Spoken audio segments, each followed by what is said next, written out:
It's all going to YouTube, so I need to get this out of the way. This is Battle of Africa 2, and this is the semi-final, which is a best of 7. We'll then have a best of final, a best of 7 semi-final between Aftermath and Finland or Suomi later on today. I'm going to get every single game from here on out to YouTube, including the grand finals, which is a best of 9. I'll have a special co-caster joining me for those games. Now, some games from the group stage I did upload to YouTube. The quarterfinals were pretty... To be honest, they were not that exciting. Going into the quarterfinals, you just kind of knew who was going to go through. It was 4-1, 4-1, so I decided, instead of spamming YouTube with games that I didn't feel like were amazing, I decided to hold back on uploading the 2 quarterfinal sets and just go straight to the semis, alright? So, that's the plan. Team Secret, winner of Battle of Africa 1, and they're up against YinYang. This is going to be incredible stuff. Here on the flank, we have Slam for Team Secret. He is playing as the Ethiopians. Slam is one of the best players in the game when it comes to playing Archer flank. You won't see a lot more from him, but he's really, really good at that. Viper has gone to pocket. Viper's Franks, and he's in the green. And then the teal, we have Tatito Dorito, and I just like to say that. Tato's playing as Saracens, which I'll talk about more in just a moment. Now, up against Tato is Lix, one of my favorite players in the game right now. One of my favorite players in this tournament. When I spoke to Daniel, Daniel said, honestly, Lix could be MVP of the tournament so far. Yes, Mr. Yo's really good. Mr. Yo's a beast, and I'll talk more about him. But a lot of the reason that Yo's been able to do what he does best is because of Lix. Lix in that beach fight game on YouTube, that incredible victory, was the only one saying, let's continue to play. And they somehow did that in the group stage. Yo is just Mr. Dependable, and he has gone Persians here, which is a bit surprising. I feel like Persians on Arabia, when you have all these hybrid maps, might not be the best move. And then we have Paladin, who is playing as the Chinese on this flank. Okay, so this is what I expect.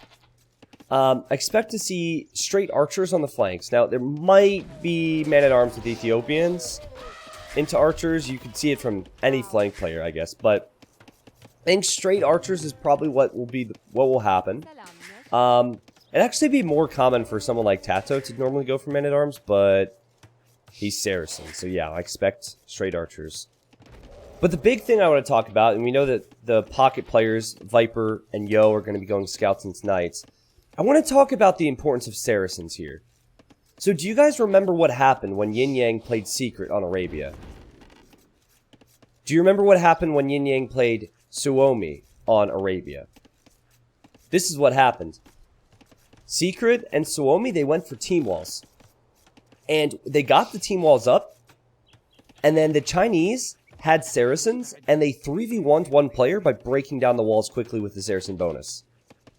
So, my point is, already in the draft, you see Secret. They picked Saracens as their 3rd civilization. They picked Saracens way earlier than you would expect. I think they know how good YinYang was with that strategy.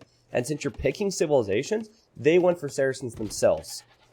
So I kind of feel like China's not going to go for a full team wall. I highly doubt we're going to see Lix extend a wall over towards Yo here because it's a lot of open space. And those walls are just going to break right down when you're up against Saracens.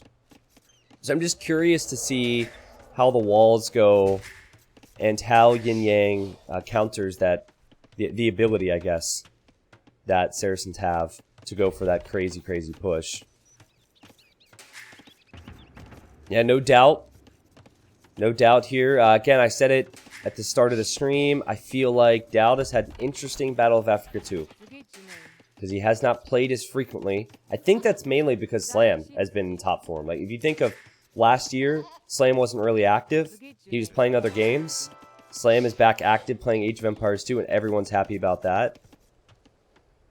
Yeah, I mean, Viper's probably the better pocket, and Slam, you could argue, is at least as good as a flank when playing straight archers. I think Doubt's going to be more suited for non-Arabia. Slam is a beast on Arabia. Alright, well here, this is actually a mistake for Paladin, because Slam just completed Loom. And Slam did build a barracks, and he's going from men-at-arms into archers. Yeah, with Ethiopians, you get plus 100 food, plus 100 gold, so I feel like it's a great civ to do this with. And Slam is all about his builds. A very clean build for him so far. You'd expect that. Here you have the wall off for Paladin, Again, straight arch for him. Archer ranges will probably be here. You check the other flank. Tato. He's on the way to feudal. Will be straight archers for him. And no barracks yet for Lix. And Lix is going to be going straight archers too. So, a whole lot of the expected before this gets crazy.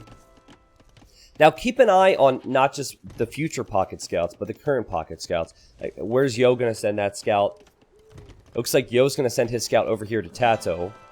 And then Lix has just signaled and said, hey, this is where Tato's berries are. Viper's scout is heading over to Tato now. Like, he might sense that he needs to be there. But this could be a little bit rough for Tato over the next minute. Just because the scouts are going to join in and fight together. I think more than anything, Tato's going to know this. Tato's probably just said, like, hey, his scout's here. And Tato should be aware of the danger. But you could easily see Tato either have his ranges delayed or lose a villager just because Viper's not here. Like, this is the teamwork from YinYang we've seen. With all the small things, they have their scouts together already. Viper late to the party. And so far, it doesn't really matter. I mean, you might be thinking T90 is just a scout. It's not a big deal. It is a big deal. Every little bit adds up. Like, every second adds up here.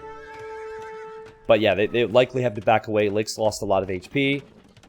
And Viper has more HP on his scout than Yo does, even without Yo taking damage. Another scout already here for Mr. Yo.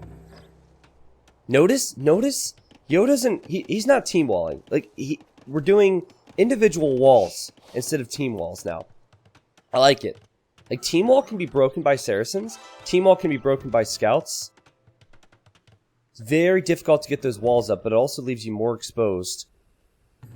Now, eventually this is going to get to a point. I actually want to see what Slam's up to. Did he make Man-at-Arms? I don't think he did. I kind of expected it based on his barracks timing. Just double checking here. No, he didn't. But anyways, eventually you're going to see scouts with archers go towards one player. Viper is completely walled off. He'll probably take this gold. Alright. Chat, I'll press F11. Jeez, is it really that important? What are you looking at, build orders? It's really not that important. But now you know. Okay, Viper, I don't even think there was a hole there. I think he was just making sure, and he builds a palisade wall. And Yo will know he can't get through, and Viper, this is interesting to me. Is there a need to send all of your scouts back here to find Yo? You have more HP, and you have more scouts, and you're sending back to kill 4. I don't know if I like this decision. Now, I said no team walls. And actually, there is a wall going up, and Lix is just going to patrol here to play safe. I mentioned the danger of that. Yo will probably say, hey, where are you, Lix? Lix says he's over here. Here comes Tato. Tato wants to see what's up. And Tato will lose the scout, but I think he saw that was being walled up. So he'll at least know. Guys, do not be surprised if Slam just sits in his base. I think it's likely that he's going to move out with Viper here in a moment. But there's no real reason for him, with his build orders and his eco, to not just stay in his base and wait for Castle Age. You could say the same normally for Chinese, because their eco is amazing, but here comes Paladin already. Again, there's got to be some movement from Slam, I feel. Slam's just waiting. And he's like, hey, my army's going to be here. Okay, yeah, here they come. So, Viper and Slam, and then Paladin and Yo are going to work together on this side. Not seeing a lot from Tato and Lix on the other side. And Viper will now not only see the archers, but he dodged the archers too. Remember, he has more HP on his scouts. 54 HP, however, he cannot get bloodlines. So I see Yo has just transferred a few villagers to gold. He could get bloodlines soon. I just saw a signal from Lix. And I think Lix is like, hey, this is where Tato's gold is. If you guys are going anywhere, go to Tato. And Lix just might stay at home. Lix building a market really early. And, okay, all 3 YinYang players are going to move together. Whereas Tato's still waiting at home. This could be good for Secret. This could be awful for Secret. Okay, I think it's dangerous, though, because the archers are quite slow. Slam is chasing. Remember, Viper does have the edge with HP until Bloodlines comes in. Yo is going for Bloodlines, and he's going for armor. This is like every YinYang Arabia game I've seen where they all 3 move together. Incredible teamwork, incredible coordination. And good micro so far for Paladin, but it's actually good for Slam too. I think Slam killed more there, and Slam picked off 2 archers. Armor and Bloodlines is going to be in for Yo, so his scouts are now way stronger than Viper. Viper's on the way to Castle Age. So what this comes down to is, Yo has invested a whole lot more into Feudal Age, both in scout creation and also upgrades. If Secret are able to hold, then here you have a 1v1 between Lix and Tato. And Viper gets Knights, which is always a great sign for them, then it's fine. If they take a lot of damage, it's not so fine. So far, I think Secret will be happy with this. Tato, he's taking a 1v1 fight, and he's now going to run away from, because I think he's worried he'll lose his numbers. Tato's about to be in Castle Age, and use the market to sell stone with Saracens. Yeah, I mean, YinYang have not been able to do any critical damage. And Tato, he's running away. Oh my god, you know what? Tato could destroy Lix here in a second. Lix could be in big trouble. If Tato's able to afford these upgrades, it's really tough. Yeah, crossbow and bodkin, he can't afford it. I think YinYang need to just take this fight. Yeah, they have to take this fight. It's the best fight they're going to get. But Tato's going to get those upgrades. And he does even more damage for his buildings at this stage. He's going to go right in, and Lix's main gold is behind there. Tato breaks through. Lix has to run. And Lix does not have his army where it needs to be, but they just cleared out Slam, which is really good for their team. A Viper's going to send in the scouts too, so Viper will be here. Oh man, this is great for Team Secret. You know, all the investment, the Bloodlines upgrade, the Scale Barding upgrade, it wasn't worth it. I thought they were going to hit Tato's gold. They weren't able to make it there. Disaster situation for Lix. Fortunately for him, he is going to be able to get his upgrade soon, but to be off gold for this long and to lose villagers like he's going to lose villagers is really going to set him back. Not to mention Mr. Yo's castle time is so much worse than Viper's. Viper's going to be on TC number 1, TC number 2, TC number 3. I think the scouts, man. Like, the scouts just didn't do anything. Another villager goes down. Saracens, I wish we could go back and see how frequently teams got wins when they had Saracens in this tournament. I feel like Saracens have an insane win rate. Oh man, Lix. Lix! This is what happens in these 3v3 tournaments. You'll have 2 players gang up on one, and then normally it's the pocket that's going to have to stabilize. But guys, this might be a very quick game 1. Viper's already knocking on the door. Tato's over here. Lix can't take his woodlines. Lix is not a player to resign early, but this is really bad for him. Could even lose his range here in a second. Slam, he's going to be doing his thing. He's on his way up. He's making more archers. And then you have Paladin. Paladin's gone for 3 ranges and a ton of archers. Okay, so I think this is their way back. Viper's likely going to be way ahead of Yo economically because of the town centers. But if you have this many archers, I don't know, hitting Slam, hitting Viper, there's potential, right?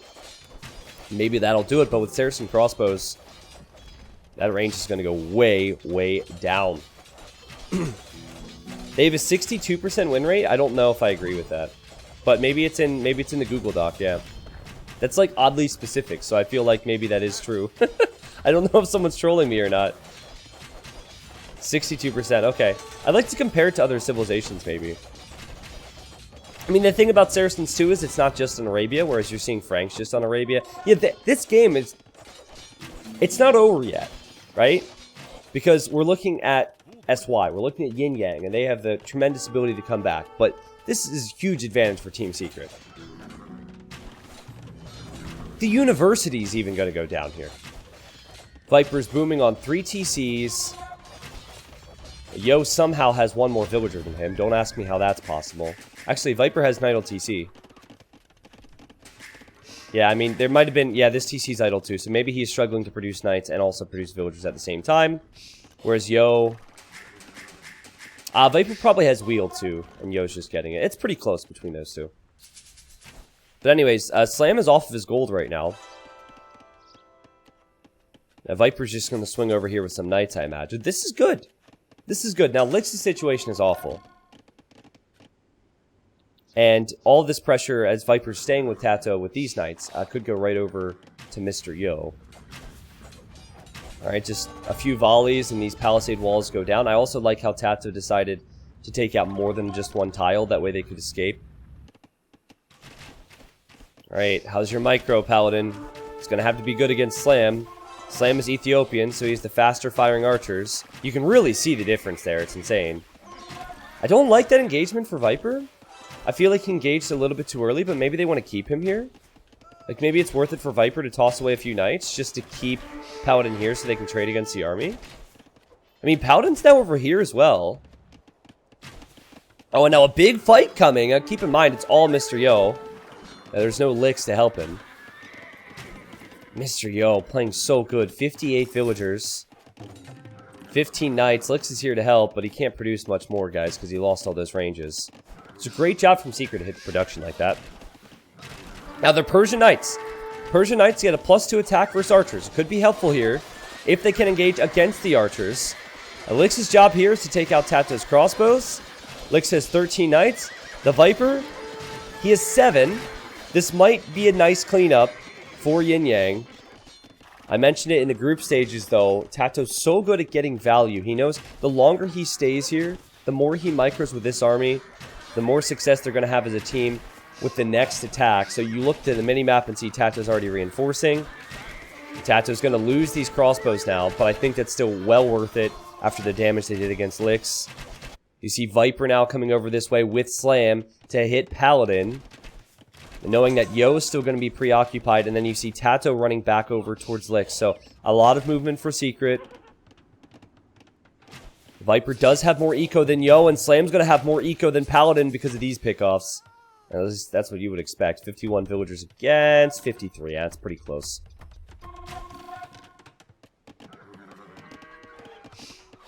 So I felt like YinYang were the better Arabia team throughout all their sets in this tournament. And in a best of 7, when Secret drafts so good, their civ selections, their map selection, everything's so perfect. It really felt like YinYang had to come off to a strong start here. It's not, obviously Secret are capable on Arabia. All the teams that are going to be playing in the semifinals are capable on Arabia. But it's just a theory of mine that whoever gets off to the strong start in Arabia is going to go the distance in this semi. Got more stables for Yo, and I think he's going to need even more than that. Like, he's going to need some crazy production. I guess he doesn't have the eco to produce out of 5 right now, but the way to come back here is to flood knights towards Viper or Tato or Slam, because Lix is pretty far behind, and Viper, he's actually doing the same right now. Might actually make Palisade Wall and trap them. Yeah, nice. Nice play from Viper. The knight upgrades are the exact same, and Viper's been waiting, so there's no worries there. This could get hairy for Slam, though. Slam has 37 crossbows against 49, and there will be a Mangonel or two, so if Viper isn't there, it could be difficult. And here comes Lix. Now, I see that Paladin is actually on the way to the Imperial Age. Slam, again, could be in real trouble on that side. And a forward castle from Lix! I love Lix so much. 48 vills. He's like 30 vills behind Tato, but he's like, the only way we come back is if we go really aggressive. So he's going to go balls deep with the castle, right on Tato's golds. I don't think this is going to be a good fight for Tato either, because Tato could lose a lot of his crossbows. Now, the Viper, he's in a great position. Viper's been in a great position. And Tato backs away and ends up being fine. But, guys, if the flanks start falling apart a little bit for Secret, it's possible that Viper will have to do everything on his own here. And Tato will quickly place a TC on this golds. It's going to make matters rough for him. Keep in mind, Lix has awful economy behind all of this. I thought maybe Paladin would push forward right now. He has no need to then if he's on his way to the Imperial Age. I think he should wait for his upgrades. I think they should hit Viper. I think they need to go directly to Viper. Like, maybe you bypass Slam, make Slam run back into his base, and then hit Viper. But I think YinYang are going to have to send all those arbs to Viper. Because Viper is imping, or sorry, he's about to imp. Could be wrong on this. But nah, he's about to imp, and he's heading towards Yo right now. This is not going to be easy for the Viper, but if he breaks into Yo's base, then Yo can't defend from that, right? Yo is imping, but Yo has a lot less numbers. Alright, So they'll probably expect it. Oh man, he wanted to come out here to the gold, I think. And he deleted the house and then noticed that Viper was about to run through. That was so close. Yeah, Viper's best move might just be to take stables out. Just to hurt the production of Yo. Upgrades on the way, and Slam's like, uh-oh, Viper. Viper, I'm gonna need you here. Again, I think Paladin was heading towards Viper. He's gonna take what kills he can get. We might see villagers come forward for a forward castle. Well, Slam's gonna lose a lot of his military, but how are things going for Yo? Yeah, exactly. Like, Viper's way ahead. So they need to hit Viper. Like, even if they hurt Slam big time, Viper's gonna have the eco to get Paladin and Cavalier, or Cavalier and Paladin, excuse me, got the order wrong, but... There's a forward castle, I like it. Over here, Lix is annoying Tato. Tato's imping. And Tato will likely just buy a castle and then treb this back, so I don't think that castle's gonna do much for Lix long term. Alright. Slam is now in the Imperial Age as well. He's gonna have our... Like, Slam can hold. Viper is running away with these knights. Yo is actually gonna get Cavalier a little bit earlier. However, Viper has 65 farmers. Yo has 45. So Yo doesn't have the economic position to go from knights into Cavalier into Paladin like Viper's gonna do. Also, Yo is delayed off of his gold, too. So, again, Viper... This all comes back to the 3 TCs. This all stems from Feudal Age. Good fight and good micro for Viper here. And he'll probably just run away now that he sees the Arbalest. Now, a castle for Lix at home to protect that hill, which otherwise would probably be attacked.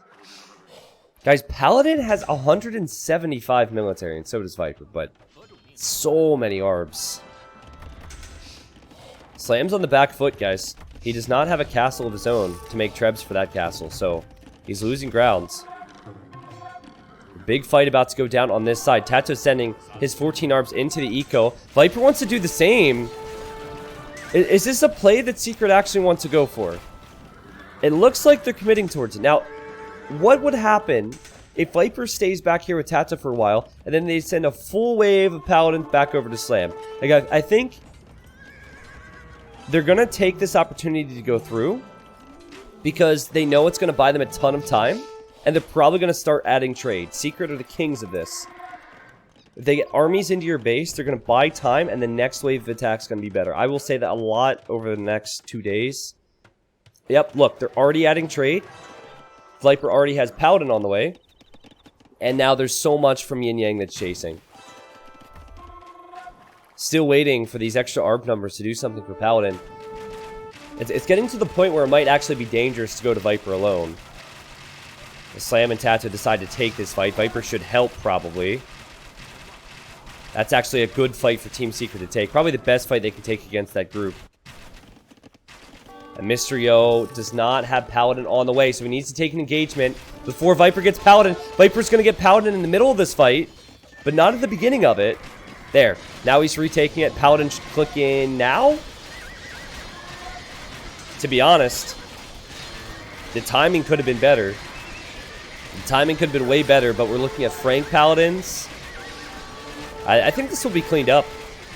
Yeah, I think this will be cleaned up. Great job from YinYang. But again, now it's Paladin against Cavalier and Camel. Viper will have a whole lot more, and I think this is going to swing right over to Slam's side now. So Slam's just been holding his own here, playing in a little 1v1. Loses a bombard cannon. He's got to repair that. Oh, he loses another one.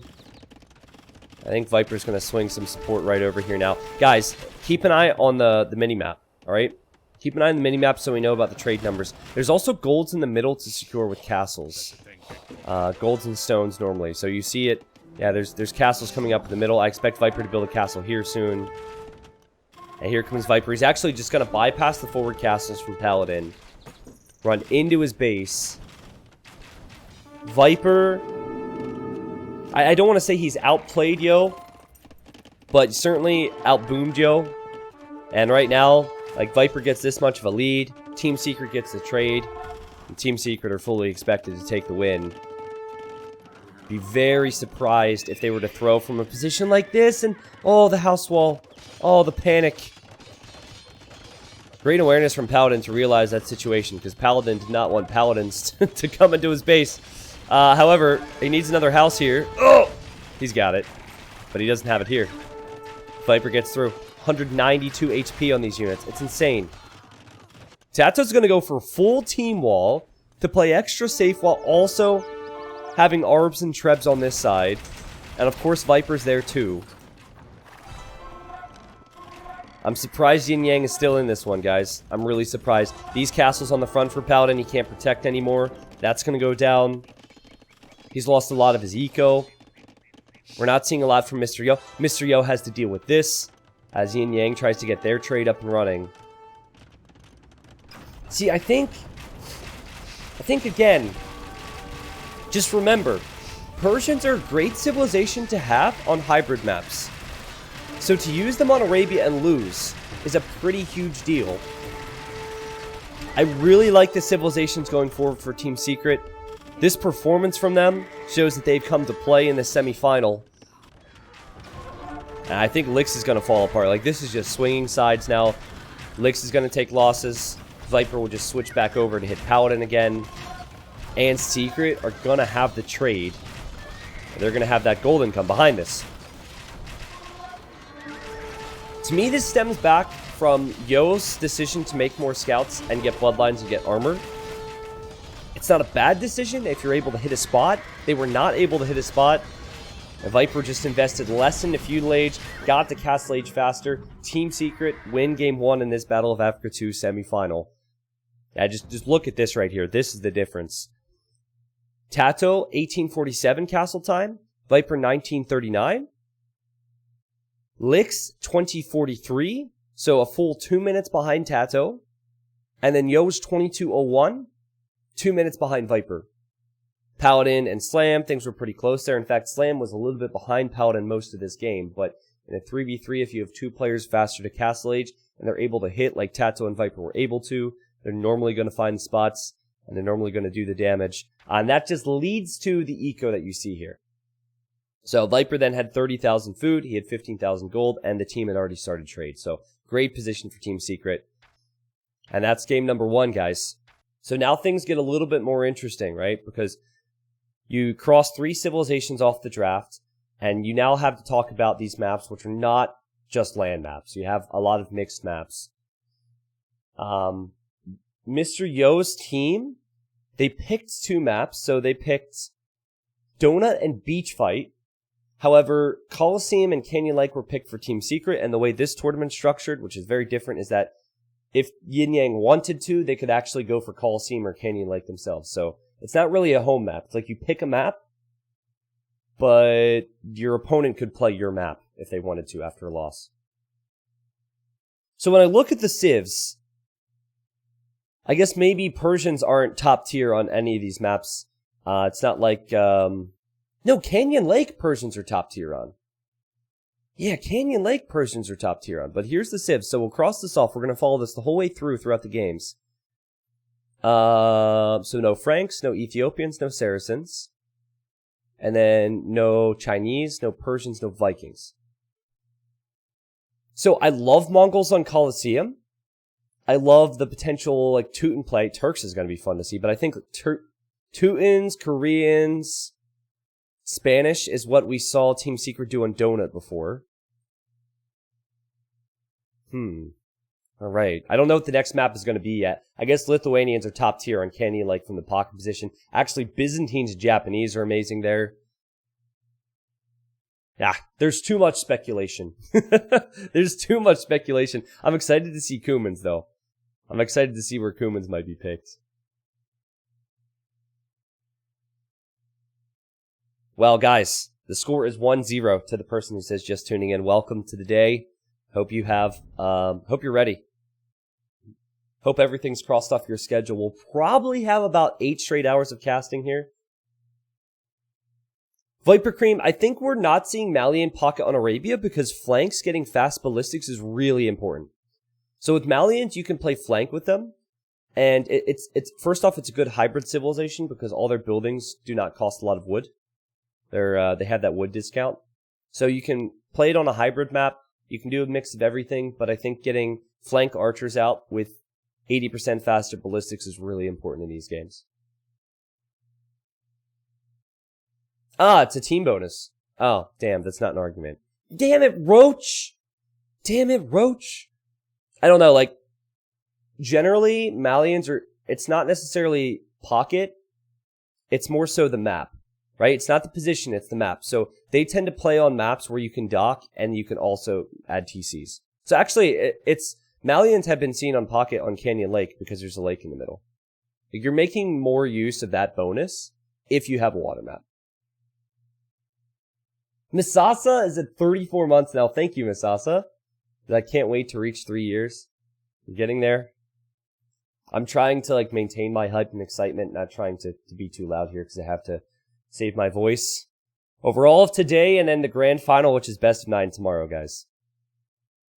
No, I wouldn't agree that Vietnamese are hybrid civ. Vietnamese are normally going to be flank archer civilization. They have good eco, but there's nothing about them that's really a hybrid civ. They don't have any bonus that's really suited for going water and land. I mean, you can do it, and you can do it better than other civs because of their eco bonus, but it's not great. I think what we'll see is we're going to see Vietnamese from YinYang on Coliseum because Coliseum is a lame heavy map. So you'll know exactly where the town centers are, and then you're going to see scouts run forward. Whereas Team Secret, when Coliseum rolls around, whenever that is, they have Mongols, they have the scout bonus. So I think we'll see Mongols, Incas flank, and then probably Doubt will be Magyar's pocket. I think Viper will play Mongols, Tatu will play Incas, or maybe the other way around. And then I think we're going to see Doubt as Magyar's pocket when Coliseum comes. And that's based on what I've seen, based on the strategies that teams tend to go for. But if I knew what the next map was going to be, I could speculate there. I don't know. Like, might be Donut. Donut or Beach Fight. YinYang are incredible on Beach Fight. Donut, I think Team Secret has a pretty interesting plan.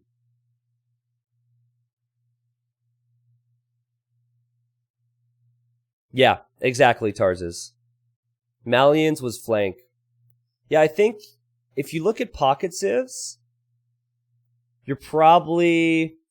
what I've noticed through the drafts is that you're seeing a lot more flanks be prioritized in terms of pick order. So, I guess it makes sense when 66% of your civilizations are going to be flanks. But, like Mayans, Chinese, Vikings picked really early, and then just Persians as a pocket civ. I'm not sure if there's any heavy reasoning for that, but what Miguel told me, he said, if there's one thing we could change with our draft, and this was in the group stage for Heresy, he said that we're drafting pocket civilizations too early. Franks are an easy one because Franks are kind of a one-trick pony. Like, you don't want to have Franks on any map that has water. Franks are probably, they're not necessarily the best Arabia pocket, but they're one of the best, and it's not a civ that you would want elsewhere. Whereas Persians, which is something that YinYang just lost with, you might want Persians on another map. But there's not going to be a lot of water. Donut doesn't have water. Beach Fight doesn't have water. Coliseum doesn't have water. And Canyon Lake does, but they have Lithuanians there, so... I'll break it down and explain as much as I can once you get into the games, but if you've been following Battle of Africa 2, you probably have an idea of some of the strategies they might go for. Oh, the civ next to Huns is cropped? Really? The civ next to Huns is Vietnamese. Let me fix this for next time. There you go. My bad. Sorry, it's really wide civ draft. It's a really wide civ draft. Beach Fight used to have water, and then they removed the water. Game 2 should be starting shortly, by the way. Now Spanish are cropped? Well, okay. Guys, it's fine. It's fine. You can see it. You can see it. We'll figure it out. All right? T90 blinds. It's fine. Stason Jedham, KBV. Thank you guys for Twitch Primes. Thank you, Talios. He says, thank you for the entertainment. You're welcome. Thank you, Livy. Thank you, Kanvara. Thank you, Ande. Hello, Ande. He says, hey, everyone. Any smilers in the chat? Is that why everyone was smiling? I just looked at chat randomly during game 1, and I just saw a bunch of smiley faces. Not that it should be surprising that people are happy. That's what I want. There's one guy taking this cropping thing way too seriously. It's like, try lowering the zoom to this. No, I can fix it. I can fix it next time we go there. But since these are recorded games, I'm just waiting to receive game number 2. They haven't sent anything to me yet, so I don't want to do anything else. I've got it though, chat. I've got it. Semifinals were played within the last, I think, 48 hours. So they are still recorded games. The finals tomorrow, instead of receiving Rex, it's going to be live. So you're just going to hear a lot of dun, dun, dun, dun as I refresh. But tomorrow will be live, yes. Expect delays because of that. Expect there to be breaks in between games anyways. But we'll roll with it. And tomorrow's a best of 9. Anyways, I do have game number 2 now. Can you imagine? Best of 9 in team games. It's so ridiculous. I'm not saying it's not going to be epic. But best of 9 in team games is just absurd. That's what the grand finals will be. Okay, guys, here we are. Whoa, I just put Viper on view lock. I'm dizzy. Stop it, Viper. The high APM in Dark Age. Sorry. Viper, he pays me $20 a month to compliment him at least once in every game. So I got that out of the way. All right. Here we have it. Team Secret started off with a fantastic game number 1. Viper played amazing from pocket. I just made $20 more. And then here we have Doubt. He's actually coming into the series. He's playing as the Tatars on the flank. I just want to go back through this. Viper's Burmese pocket? What? Burmese? I've never seen this yet in this tournament. That's weird to me. Now, Persians and Lithuanians were the 2 pocket civilizations we saw a lot of. And YinYang drafted both of them.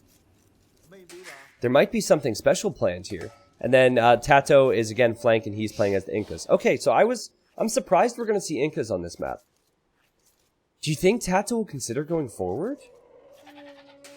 Also, he's going for an interesting strategy. He's going to take the ostrich before he builds a lumber camp. Up against Tato, we have Lix. Lix is playing as the Japanese. The pocket is Yo. Yo is playing as the Lithuanians.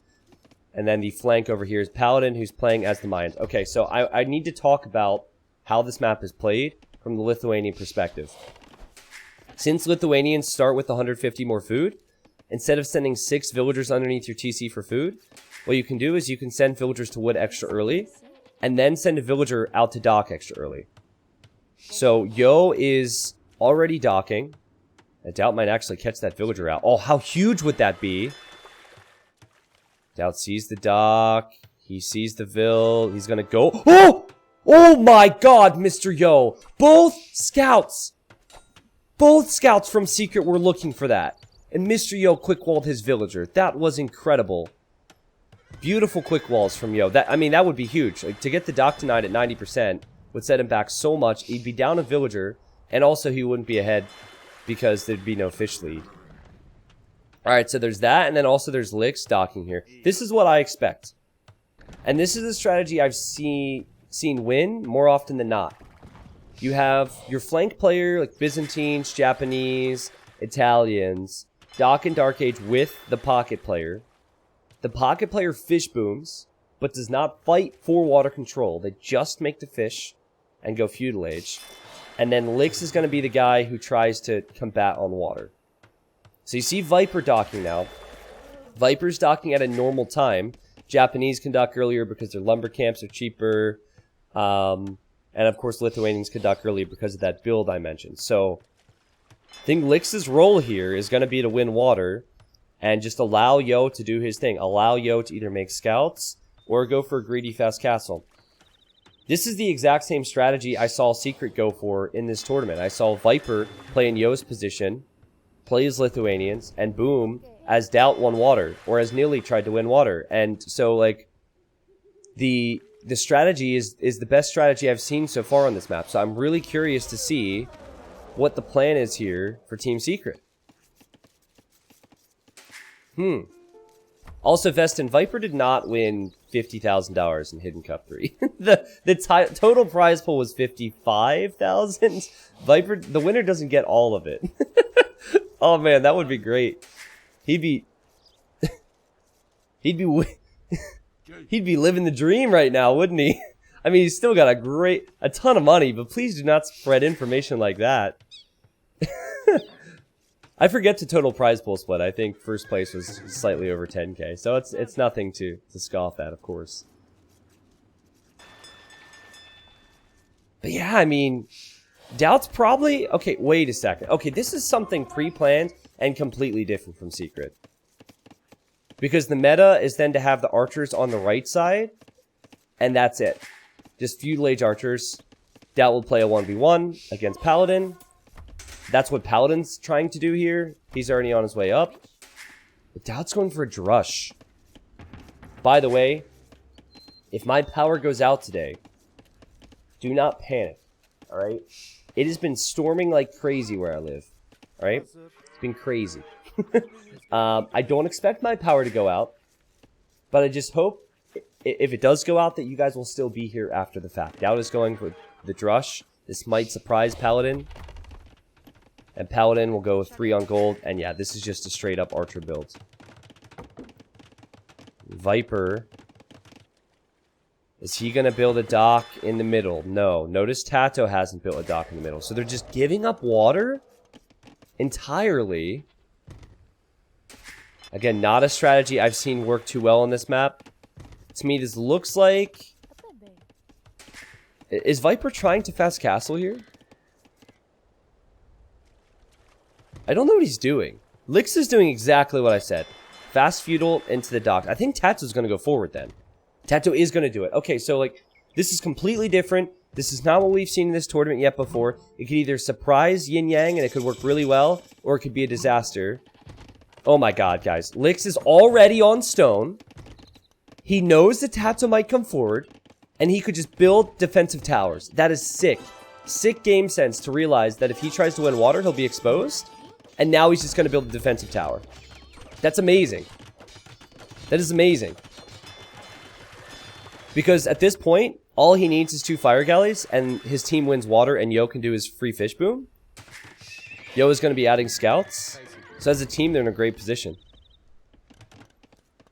Alright, Tato bails on that tower. Lix should have the res to build another one. It's kind of awkward to place it, though. I feel like he might need to... Because he can't place it with all of his villagers here. So he might need to build the tower on this side, but he can't build it too far forward because Tato has man-at-arms. Alright, Viper sending his scout in to support. Viper, get the goat! Doink! I love it! I love it. I mean, there's no reason not to. There's no villagers underneath the TC. So Viper doesn't take any damage on his scout, and he takes the goat. And now Lix needs to move over here. That's funny, the goat killing a goat. How often do you see that? Alright. Well, Viper will lose his fish. That was expected. And Tato might just move along to Mr. Yo now. Mr. Yo has been sending the scouts forward. I just saw a demo. I think Viper sent a desperation demo out to try and take out Yo's fish, and he killed 1, and the other 2 are very weak there. This is where having water starts to really help. You lose a villager or 2, but you have fish. It's not that big a deal. I see Lix sending 1 single villager, which is very Lix-like, towards Viper's base right now. Viper's also making scouts, but what? Lix, what are you doing? This is such a Lix thing. Lix sneaking a villager. Surprise, surprise. Now, I didn't look at the Drush from Doubt. I assumed it was walled out, and it is. And now Doubt has to build a tower as archers from Paladin arrive. And Doubt's about to click up to Castle Age. He won't have a ton of eco, but that's actually an amazing fight for him to clear out those archers.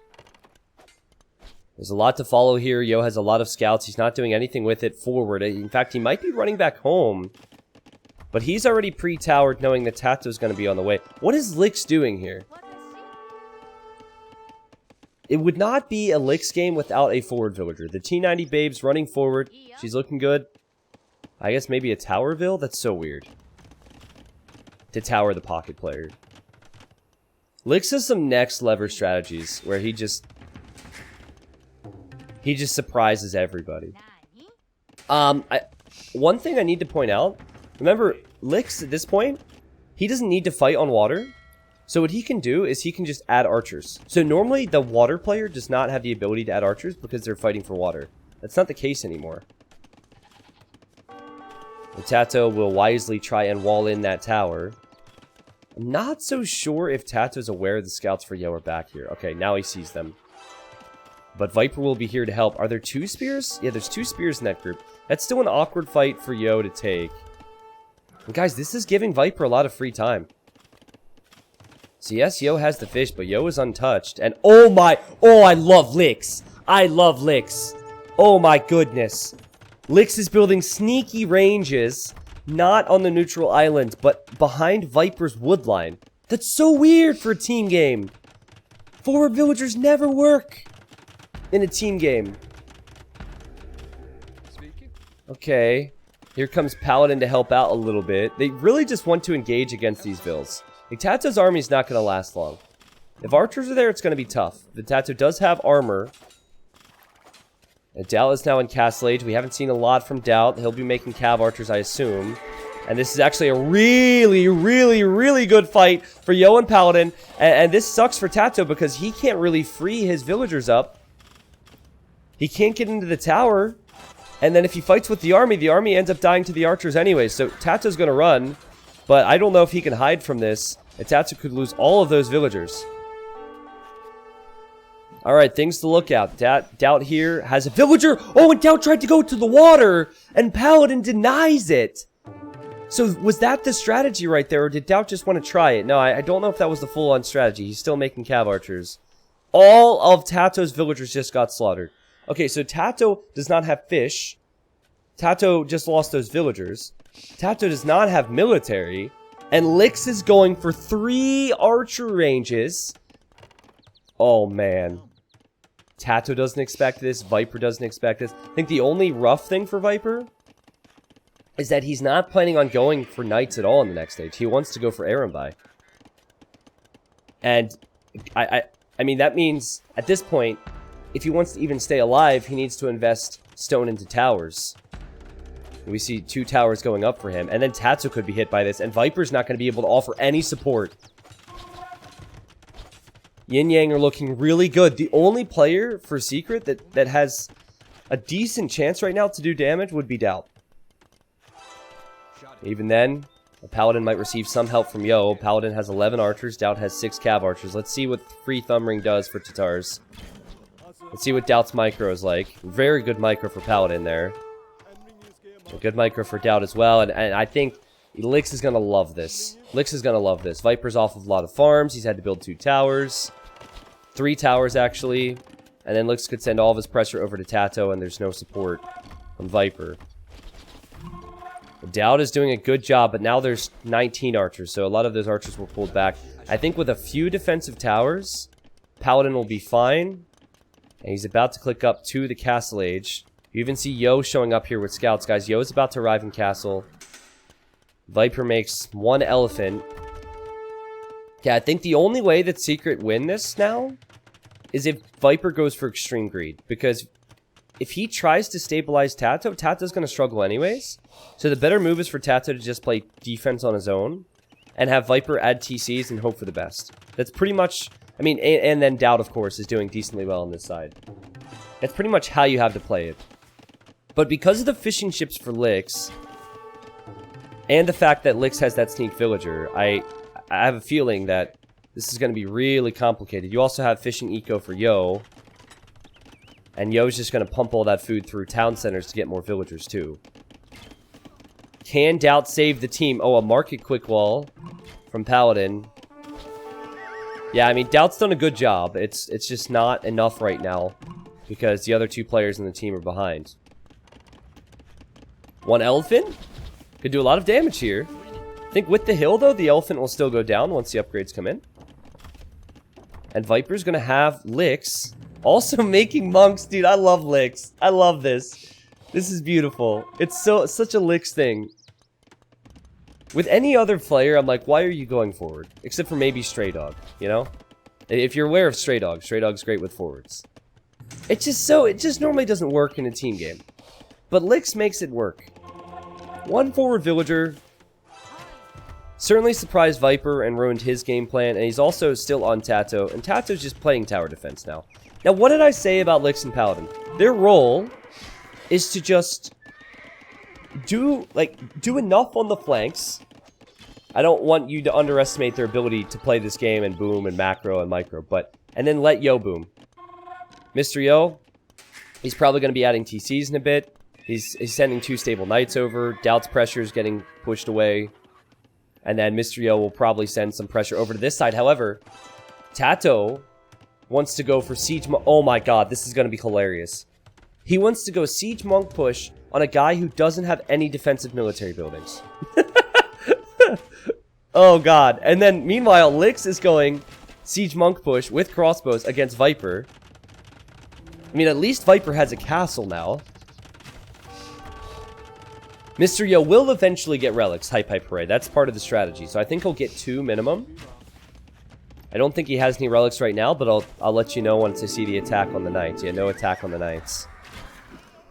Can Doubt do enough? I mean, Doubt has a lot of CA. He can even engage against these knights here. With the Tatar bonus on the hill.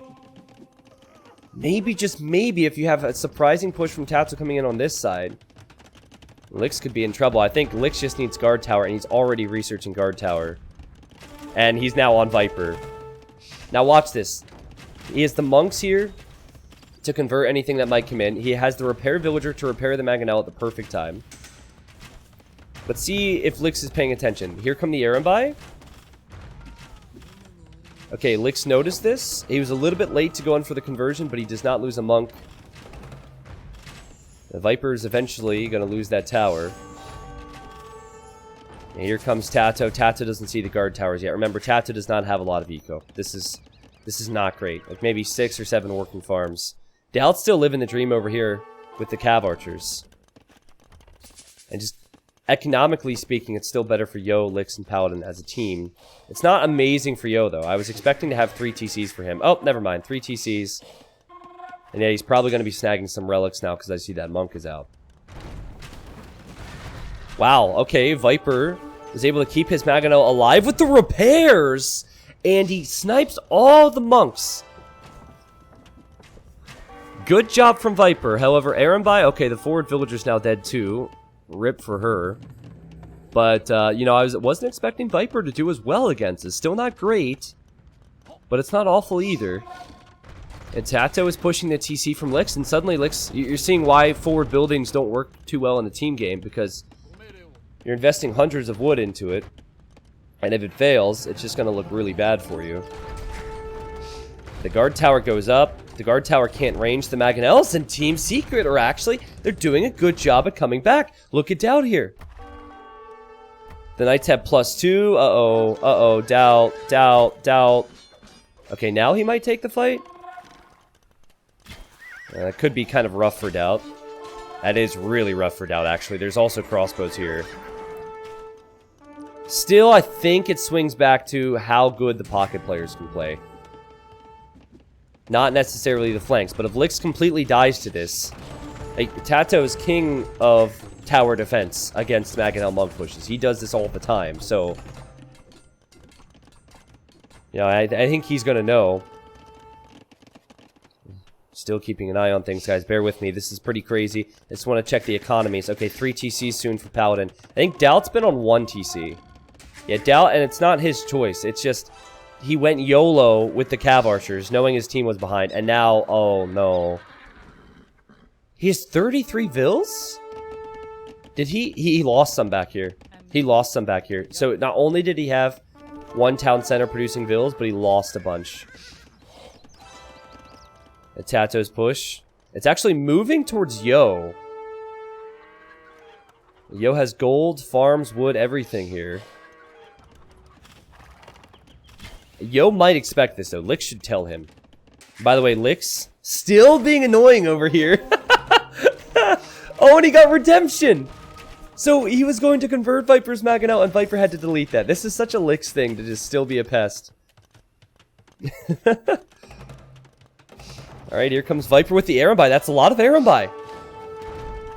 I think Secret have kind of counted this one as a loss in their minds already because of the civilizations and the roles. They didn't draft well for this map.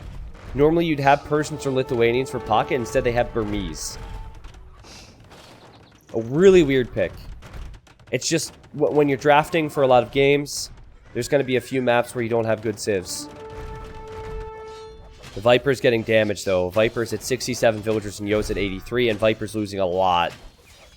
So he sends the Erenbai forward, and then he doesn't have the Erenbai to defend. Can Yo defend now? The Viper's Erenbai go in towards Yo's base. There's a lot of damage that Viper could do if he just goes past the wood line. There's a hole there, I think. Yep, here they go.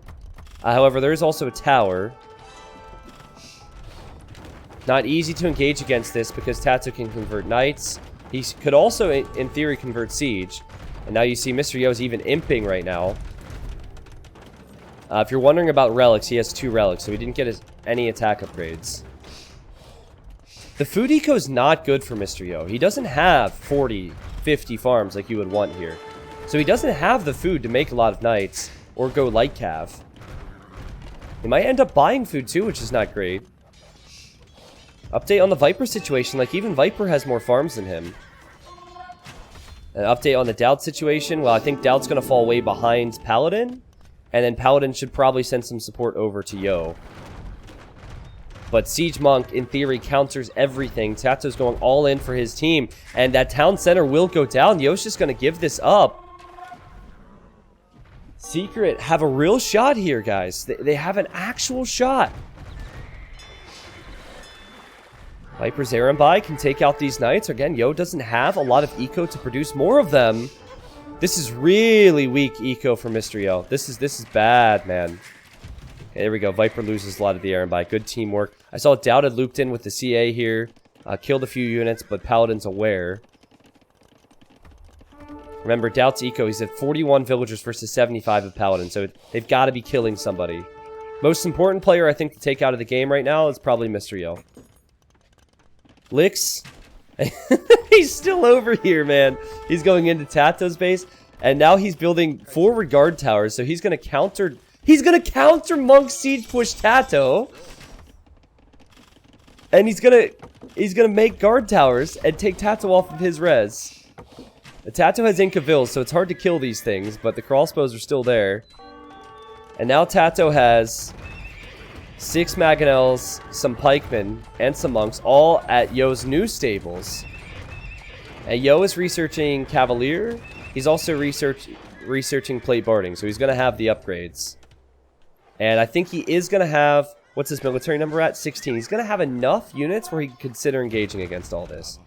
I think if they clear this, the game ends. Because Tato is so screwed right now. Oh, Viper! I don't think Viper can get that up.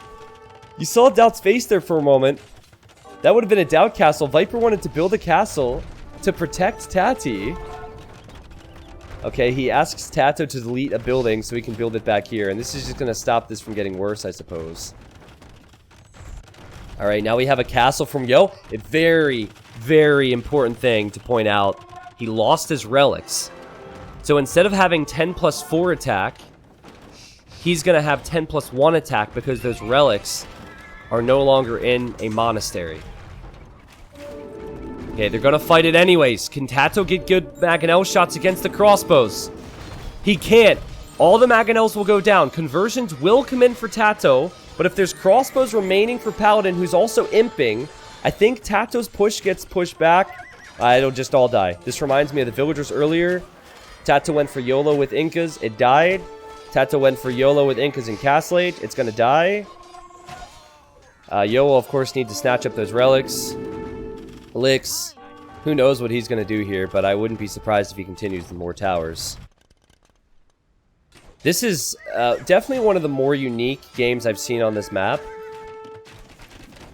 The Viper's defending with the Mangonel. Viper gets some good shots. But I think Doubt's still in a very, very bad position. Viper not in the Imperial Age. Yo is. Paladin will be an imp. Licks is still here. He's still producing. He's going to convert the ram. He's going to convert the ram from Viper. Oh my god! And he saves the monastery at 32 HP. That is ridiculous. That is ridiculous. He didn't kill the ram or didn't try to attack the ram because he wanted it to have a lot of HP. And here he comes. Here he comes with more. Choo-choo! The monk behind the ram. What a clutch play, man. Tato's just playing guard tower defense at this point. But I feel like Tato's going to offer so little to the team now. Oh, wait a second. He's imping. Props to Tato. I wasn't expecting him to have 98 villagers. Really was not expecting that. He's going to go Eagles. And Yo's going to have Cavalier. Where are they now? Where's the big wave? I don't see them yet. I mean, okay, think about it. Viper will have Arambai. Castle Age Arambai can kill Cavalier. Tato's going to have Eagles. Eagles can raid, and you would expect Tato to have some avenues to hit, some areas to hit. They're also really good against archers. Now, if Lix builds a castle, is he going to build another YOLO castle? I'm just thinking if Lix makes a castle at home, he's pretty much safe from the raids. Plus, he can make samurais Japanese. But this is Lix. So knowing him, okay, Lix, you gotta. Hello, Lix. Awkward. Tato house walls. Those villagers will die. Oh my! It's a trap. It's a trap. What a trap from Tato. I think Lix was very distracted there for a moment. Doubts here, I guess, to help Viper out with Lix's pressure, which is continuing to come in. Arbalest, Bracer, so still range units for now. But Tato will have Elite Eagle. Elite Eagle should take care of that. This should tell Lix that he needs to switch his eco up. Actually, Tato's fighting before the armor upgrade. That's really bad. Tato needed to wait 10 seconds. That's an awful fight for Tato to take. You have to wait for the final armor. Oof. Guys, I still haven't seen Mr. Yo. I think Mr. Yo is just getting Paladin. He doesn't care. Like, whatever. Lix is doing enough. Paladin's doing enough. I'll just wait for the Paladin upgrade before I fight. Lix distracted Viper and Doubt and Tato so much. Paladin?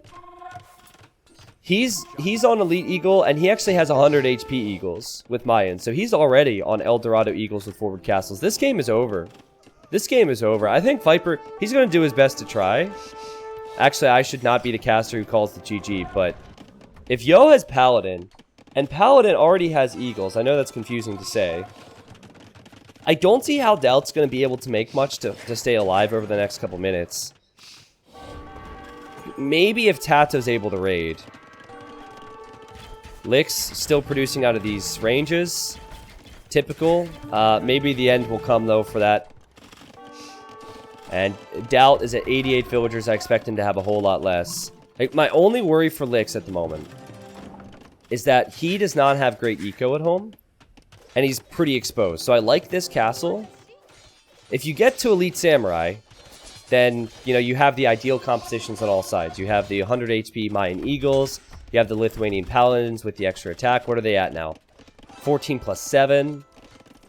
And then you're going to have the Samurai. But I guess that's my worry, is that it might take him some time to get there. Viper is getting Elite Arambai, but Arambai have to be clumped up in one spot.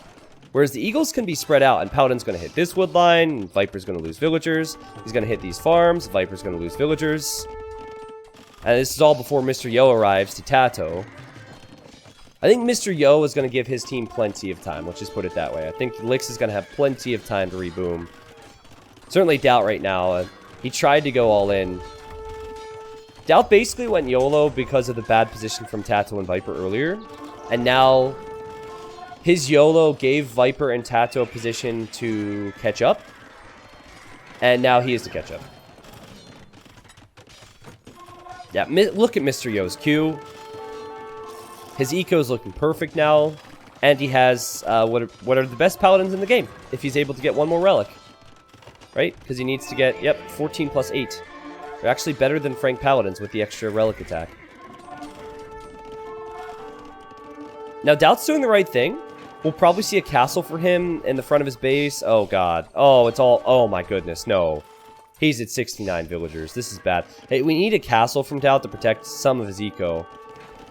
And then he's adding trade and hoping that if Viper and Tato are able to hold, they'll be in a good spot as a team. He'll have a lot of golds. And then he'll tech switch, I don't know, into Keshix or more CA. We knew this would be a hell of a series. We knew that the strategy just made more sense for YinYang with their civilizations. They picked Persians. They also picked Lithuanians. Persians is probably a civilization Viper would have liked to have in this. They tried Burmese. They're still trying Burmese. And props to Tato, man, for having 150 population. I wasn't expecting him to ever get there. He's gone Halbs and Eagles, and it's working right now. Again, I think Lix needs to, instead of going archers, think about samurai. He only has 16 farms, though.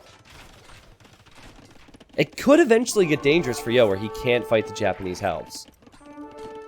Especially if Secret can sneak something back here. Imagine if they can get back into the trade somehow. Like Viper. Viper with Erenbai in the trade would be pretty insane. But everywhere I look, I just see villagers dying for Viper, or for Tato, or for Doubt. Viper is spending a lot of time trying to stabilize things for Doubt as he's losing town centers. Like, it just continues to get worse and worse and worse. And now Paladin's going to switch into Plumes. Yeah, I like that play, actually, to get elite Plumes out, because Plumes are really good against Erenbai. Just mix it up. YinYang just continue their pressure. Now, this fight... yeah, they're going to win it still. YinYang will still win it. You saw Halbs, and you might have thought, wow, that Paladins died a Halb. But there weren't enough Halbs. There's also hand cannons. Oh, yeah. You could go hand cannon Arb. Okay, suddenly this makes a little bit more sense. I think the samurai fan in me just wanted to see samurai. If you don't have the food eco for it, if you don't have the castles for it, probably not the play. I see Yo is sending some... He actually just sent food to Lix. So Lix might have food to get upgrades or make more units. Guys, I appreciate the fact Secret are trying. This is a big tournament. They should continue to try. I don't see how they can come back. Yo has been on both sides. Yo has been in the middle. Lix is pushing in with towers that'll soon be keeps. He might even have Yasama. You look at the other side. Viper is doing his best to deny a castle. But that's his whole army. It's pretty much everything he has to deny a castle. Even if he denies that, he's lost a lot of Erenbai in the process. He does not have a lot of gold income. He will not have a lot of villagers. He cannot keep Tato stabilized. The GG's called. The score is 1-1. And what incredible play from Lix. So Lix had to defend... Like, for me, Lix is the MVP here. Think of his role. Lix had to win water. Now, that was the easiest fight of his life because the strategy for Secret was not to do much, so I'll give him that much. He made 2 fire galleys, and that was all he needed. But he expected Tato. He scouted the fact that Tato wasn't on water. He expected Tato to come man-at-arm tower. He had 2 villagers on stone. Then he had to play tower defense here. So he had to play offensively while playing defensively with no army. Mr. Yo... He was in a rough position. I'll talk about Paladin. Paladin was tremendous in this game, too. I mean, everyone was for YinYang. But anyways, at the start, Lix had a lot to do, and he did it well. Then there was a period in time where you thought, okay, Lix is just going to go Castle Age. Normally, this role of a player is not going to have military here because they're the water player. And he snuck villagers. Now, what did those villagers do? Those villagers killed and distracted Tato. It also hurt Viper. I think that was the biggest thing. Because the Viper... He was planning on building a castle at the start of Castle Age.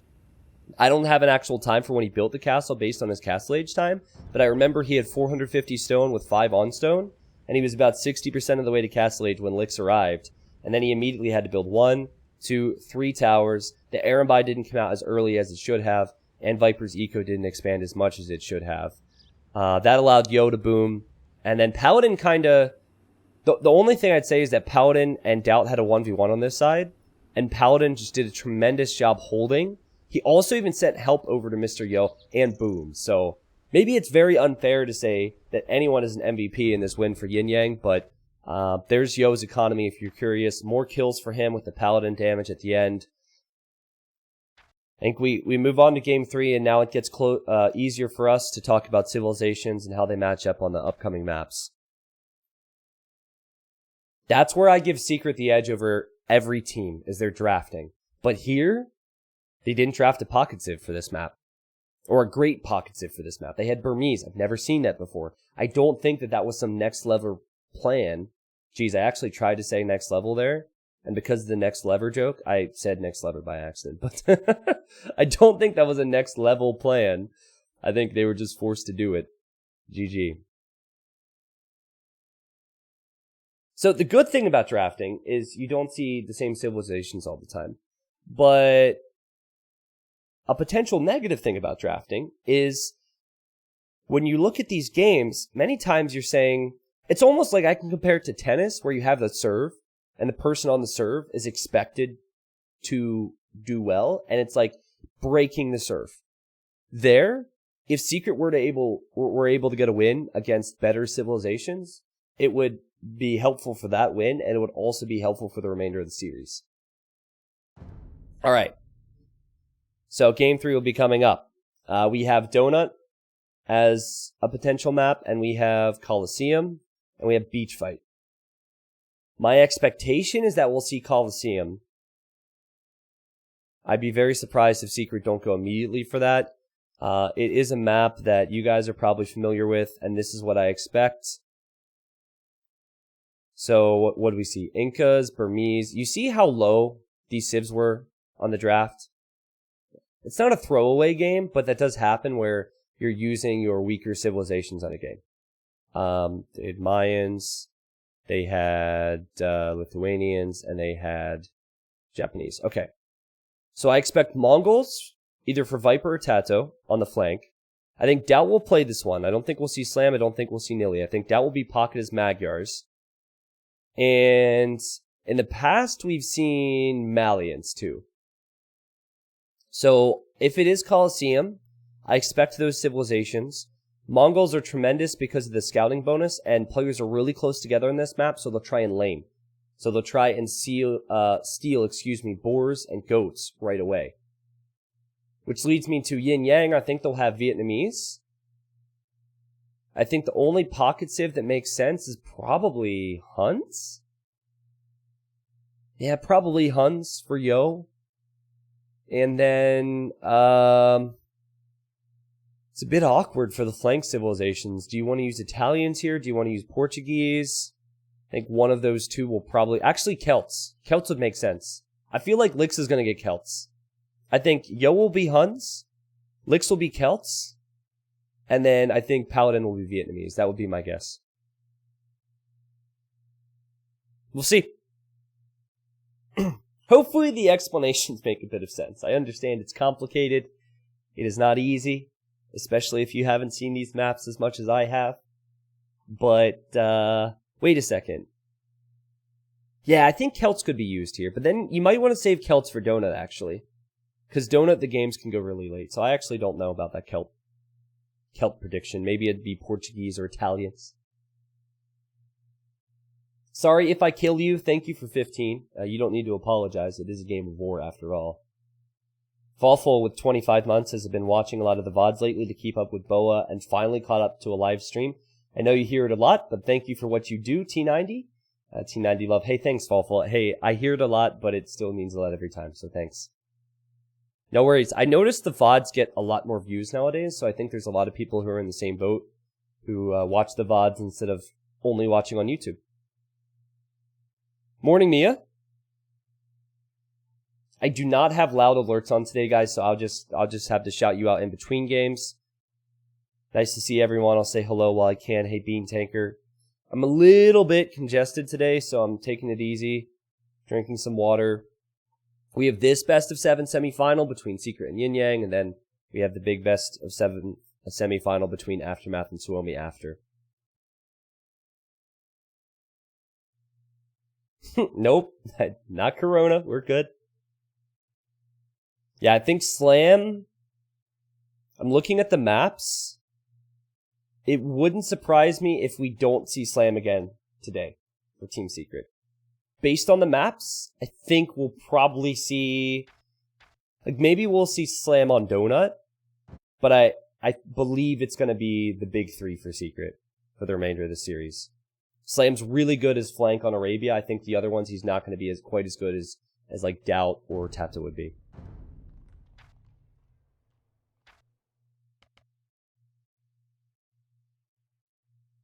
All right. Let's see if my predictions were correct here. It is Coliseum. Predicted that much. Okay, Viper's gone Malians, which he's done in the past. He's flank. Doubt is pocket, probably Magyars. And then Tato's probably Mongols. Yep, okay. So immediately, we see the scouts running forward, and I believe Tato got the first hit there. Okay, 33 HP on the scouts, really close. We'll see this on both sides, so I just gotta quickly say, Portuguese for Paladin. Oh, I should have predicted that. Berbers for Yo. Oh, really? And then Lix is Vietnamese, right? Yeah, okay, Lix is Vietnamese, so they know exactly where the TCs are, and Lix is already at Viper's base trying to steal the goats. As he steals the goats, he will see that Viper has an elephant there. So this is going to happen on both sides. Lame, lame, lame, lame, lame, lame, lame. I know pig. I know elephant. Paladin is really thinking about taking that elephant. And Tato, again, gets what I believe was the first hit in that scout engagement, so Tato's defended. But Yo's sending a scout in! Tato's gonna assume he's gonna win this! Oh no, he runs back. That's great awareness from Tato. Sometimes you just assume you'll be fine. Alright, so goat situation for Viper, not so good. However, here he comes looping around. Oh, and Doubt's here too!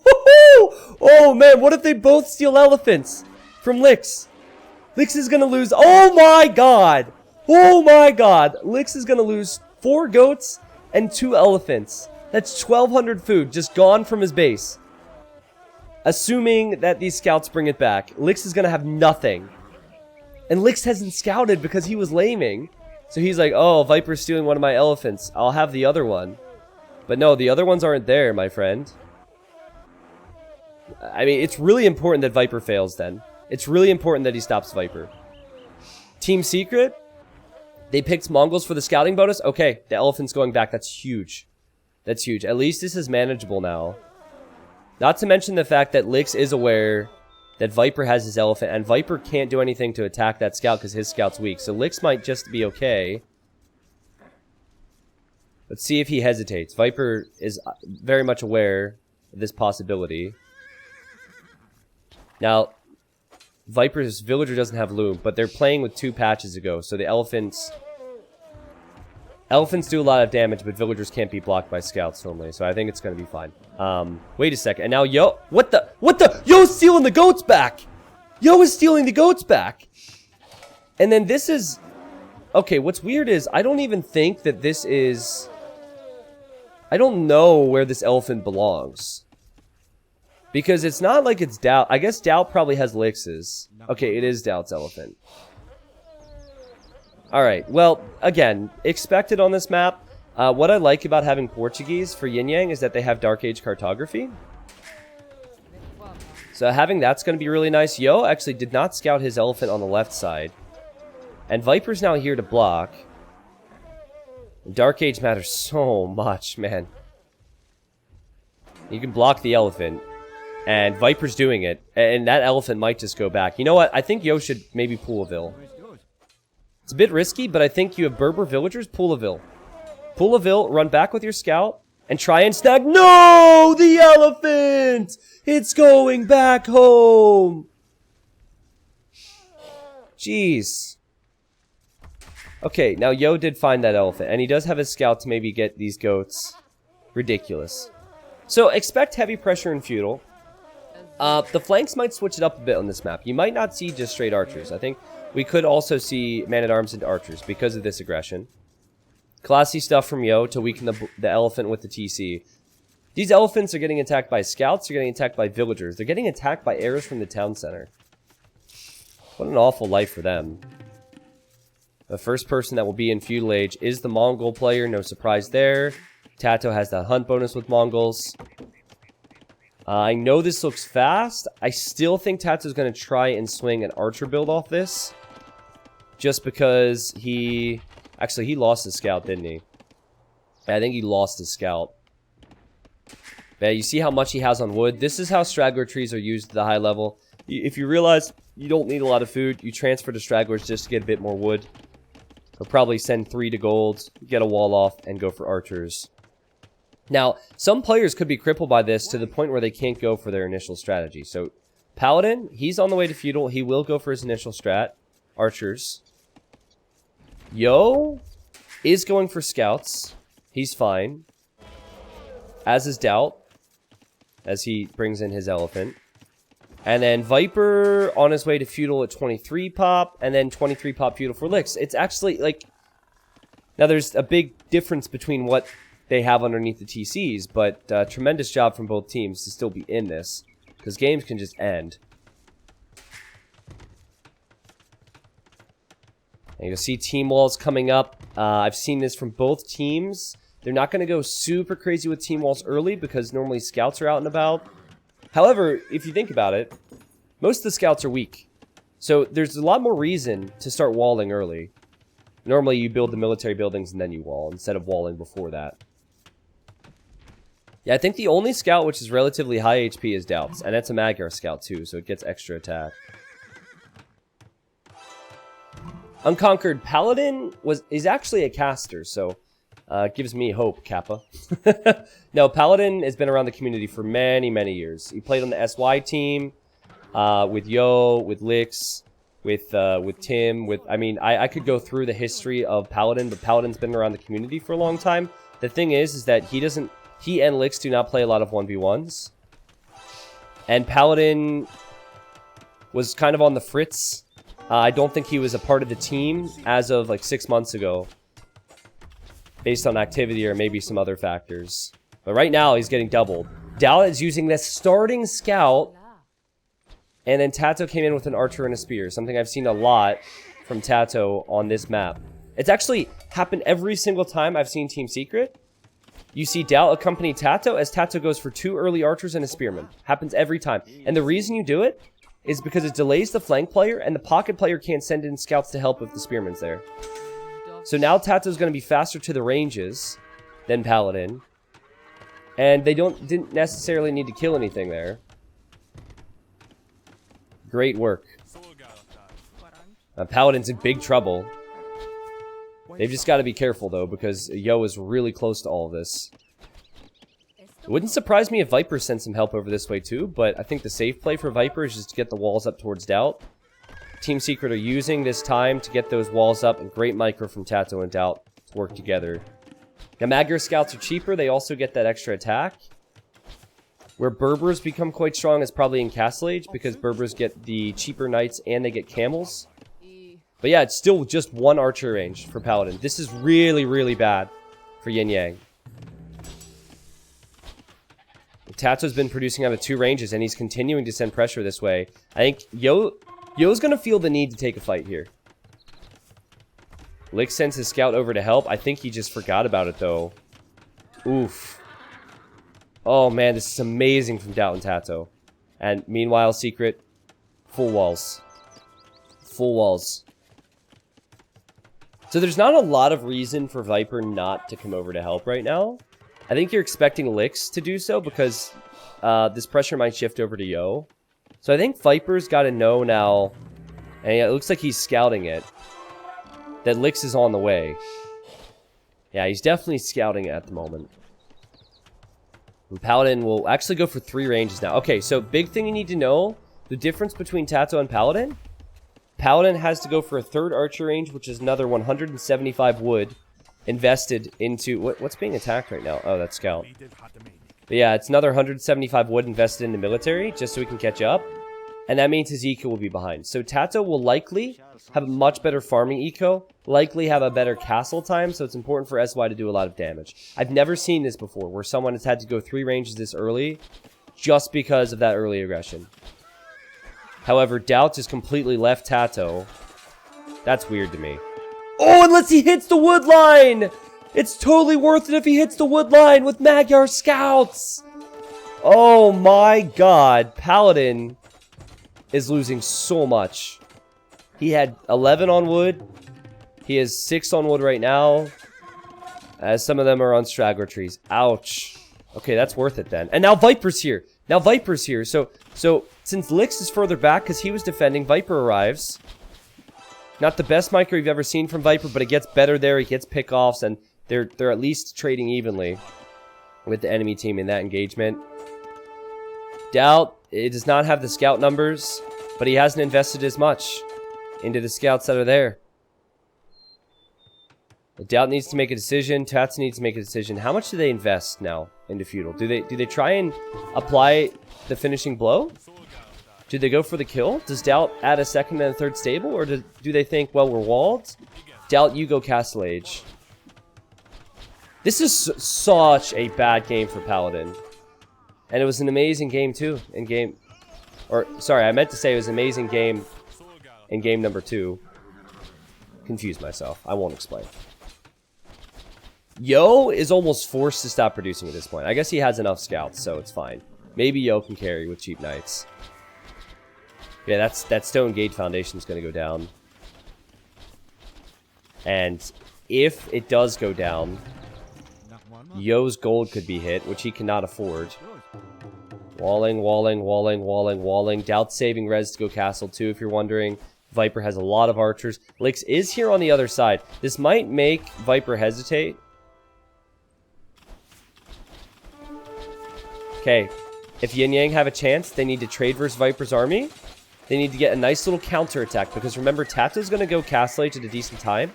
Viper's going to go Castle Age. Doubt's going to go Castle Age. I highly doubt Paladin's going to be able to. So they need to use the extra military they have right now to do something. There's potential for it. Only 6 on food for Paladin, and Tato has 13.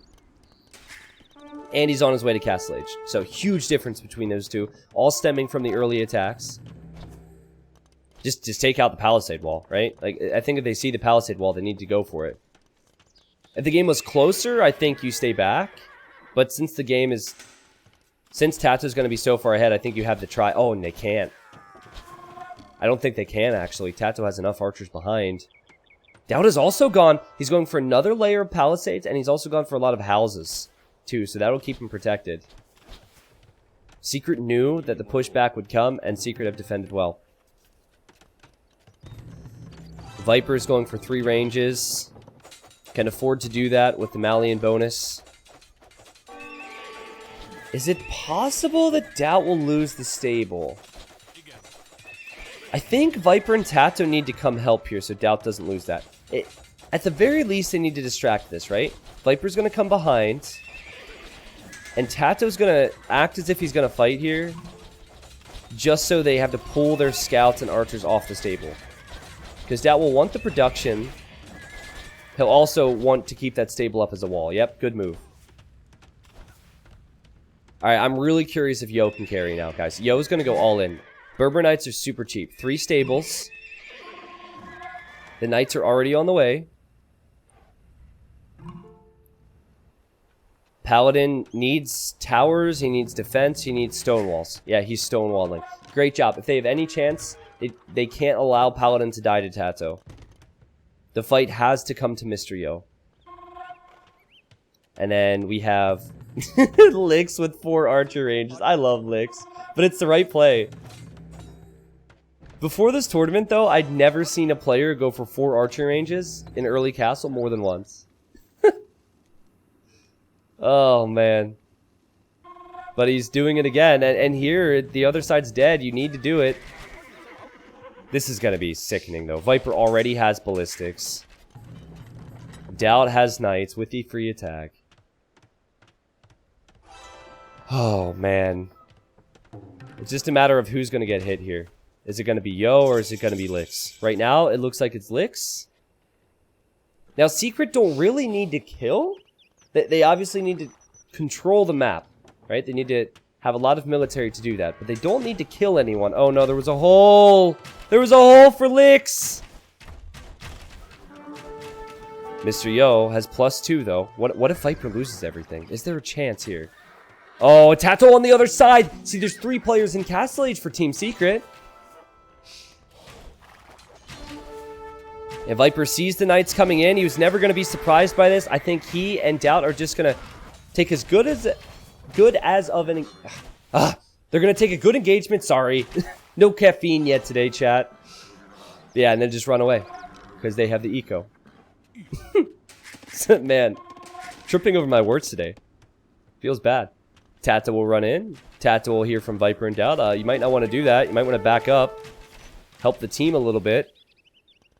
Don't leave yourself exposed, Tato. And Tato will add a second TC. So,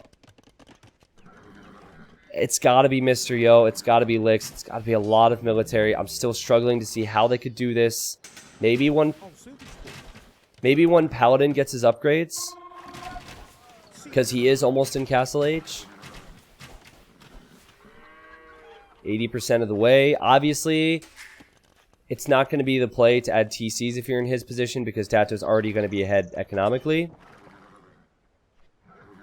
55 Vils for Doubt. It is 49 for Yo. This keeps moving up and down, so I keep missing it. This does not keep the team order together. Thanks to E, so it's really tough. I think it makes sense for Secret to focus fully on Yo. Take out the stables, take out the blacksmith, just make it so Yo's attack's gonna be weaker. Stables definitely the wiser play, because then Yo will have less production. Alright, here comes Licks, here comes Yo. YinYang are really far behind. Secret started off with a bang with game number 1 in this series. YinYang responded. And Secret responded right back. Here it is. Doubt doesn't have near as many Knights. He does have the extra attack. 2 stables just went down, though. Yo was on 4. Now he's on 2 stables and rebuilding stables. It's a lot of ranged units. Knights won't even engage. There's so many ranged units.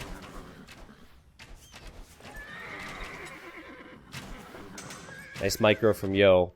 Out-dodging ballistics time and time again. See if Secret hold, their eco kicks in. They'll make more military, they'll win the game. That's the situation we're in. So Secret just have to play defense from here. And where's Mr. Yo? Where's Mr. Yo? I think he got distracted by something else. I'll look in a moment. Well, now I think they might just commit to the fight. Who will win this? 4 batches of crossbows. 2 big groups of Knights. I think the crossbow numbers are higher for Team Secret. They're much higher for Team Secret. Yo is sending in reinforcements now. He's not sending reinforcements in time. And again, 44 villagers for Paladin. It's 60 for Tato. 70 for Viper. While Licks only has 47. Quite simply, YinYang are all in. That's the point where the all-in failed. And I think now this is probably GG. Viper's going to feel confident enough to maybe add some rams to take down these ranges. This is all assuming that Doubt's going to have good support. Doubt's going to still need to be producing Knights. He's doing that. Like, I just don't think there's enough out here to trade against the crossbows. What is it for Viper? 46? For Tato, it's 35, and they have the best ecos in the game. Doubt also has 20 more villagers than Yo. So, they had to go all in. They tried. That was the point in time where it needed to work. Now Tato can start mixing in Mangadai. He has a forward castle to further secure his base and get that gold. Any other team would call GG here, I think. But then again, you're looking at a huge, huge tournament. $20,000 prize pool. So, we're not talking rated games. I've seen them win before when I thought the game was over. My most recent YouTube upload is a great example of that. Again, I'm just not seeing it, though. 17 Knights for Mr. Yo. 10 for Doubt. But there's 3 times as many crossbows from the flanks. And Tato also going for the Siege Workshop idea. I like that. I like the confidence to know that you could do that. Viper actually added the Maganel and now a forward castle. I like the decision from Viper. And also the micro here to use 2 crossbows and pull back the Maganel. That was slick. And the GG's called. There you have it. Yeah, it was It was coming. It was just a matter of time. How good was the opening from Tato and Doubt? Well, first off, both teams were laming. I think it's really important that Doubt had more HP on his scout. Remember, Yo only had like 2-3 HP on that scout. He did end up keeping it alive so we could push in Deer and Dark Age. But Doubt had a 40 HP scout with Magyar extra attack. He used it. And then Tato went for 1 spearman and 2 archers. And it was the 1 spearman and 2 archers without scout that won them the game. Pretty much, because everything that happened after that stemmed from that initial little engagement. The delaying of the archer ranges. Beautiful, beautiful play from Secret. They play so good on this map. I'll pull up the achievements. I feel like this is one where we knew that the economy would be greater for Doubt. We knew it would be better for Viper. We knew it would be better for Tato. Doubt had 95 villagers, Viper had 93, and Tato had 75, which was higher than even Mr. Yo. So that much is not a surprise for us. But now the score's 2-1. We move on, and things get a little bit more predictable. Donut and Beach Fight, the maps that YinYang picked, are the maps that we have not seen yet. So we'll see one of those two next, and I'll speculate over the civs here. And Tato is so incredibly good with that type of a build. There's actually this classic player named Maya who used to do that in 1v1s. I imagine most of you guys don't know him. He recently returned to the game and he's in the top 100, but he doesn't play that frequently. I think he's from Morocco. And in 1v1s, he would actually go with 1 archer, a bunch of spears, into skirms. It was really, really awkward. But it would catch people off guard and it would work quite well. The idea is that the archer will be an annoyance to the economy.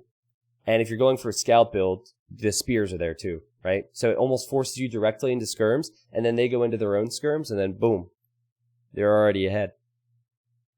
Who is from Morocco? Maya is from Morocco. But I think so anyways. I think so.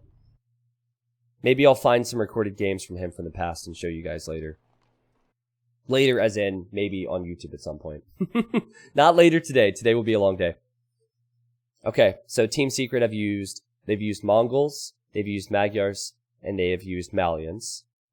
If it is Donut, I fully expect to see Spanish, Teutons. I'm not sure where. I actually think we'll see Spanish, Teutons, and Koreans. I think that's what they did before. Tato went Teutons, Viper went Spanish, and Doubt went Koreans. Meaning that if it is, what's the other one? Beach Fight, they'll have Turks, Malay, and Aztecs. Kind of makes sense. Excuse me. But, I think Beach Fight, we've seen Teutons before, too. Alright, I need to cross off the civs here. No Berbers. No Vietnamese. And no Portuguese. If it is Donut, I think we will see Italians, Cumans. I don't know, actually. Maybe we'll see. See, I think Byzantines is going to be for Beach Fight. Because we're really close together. And I remember Lick's going for a fast imp before with that.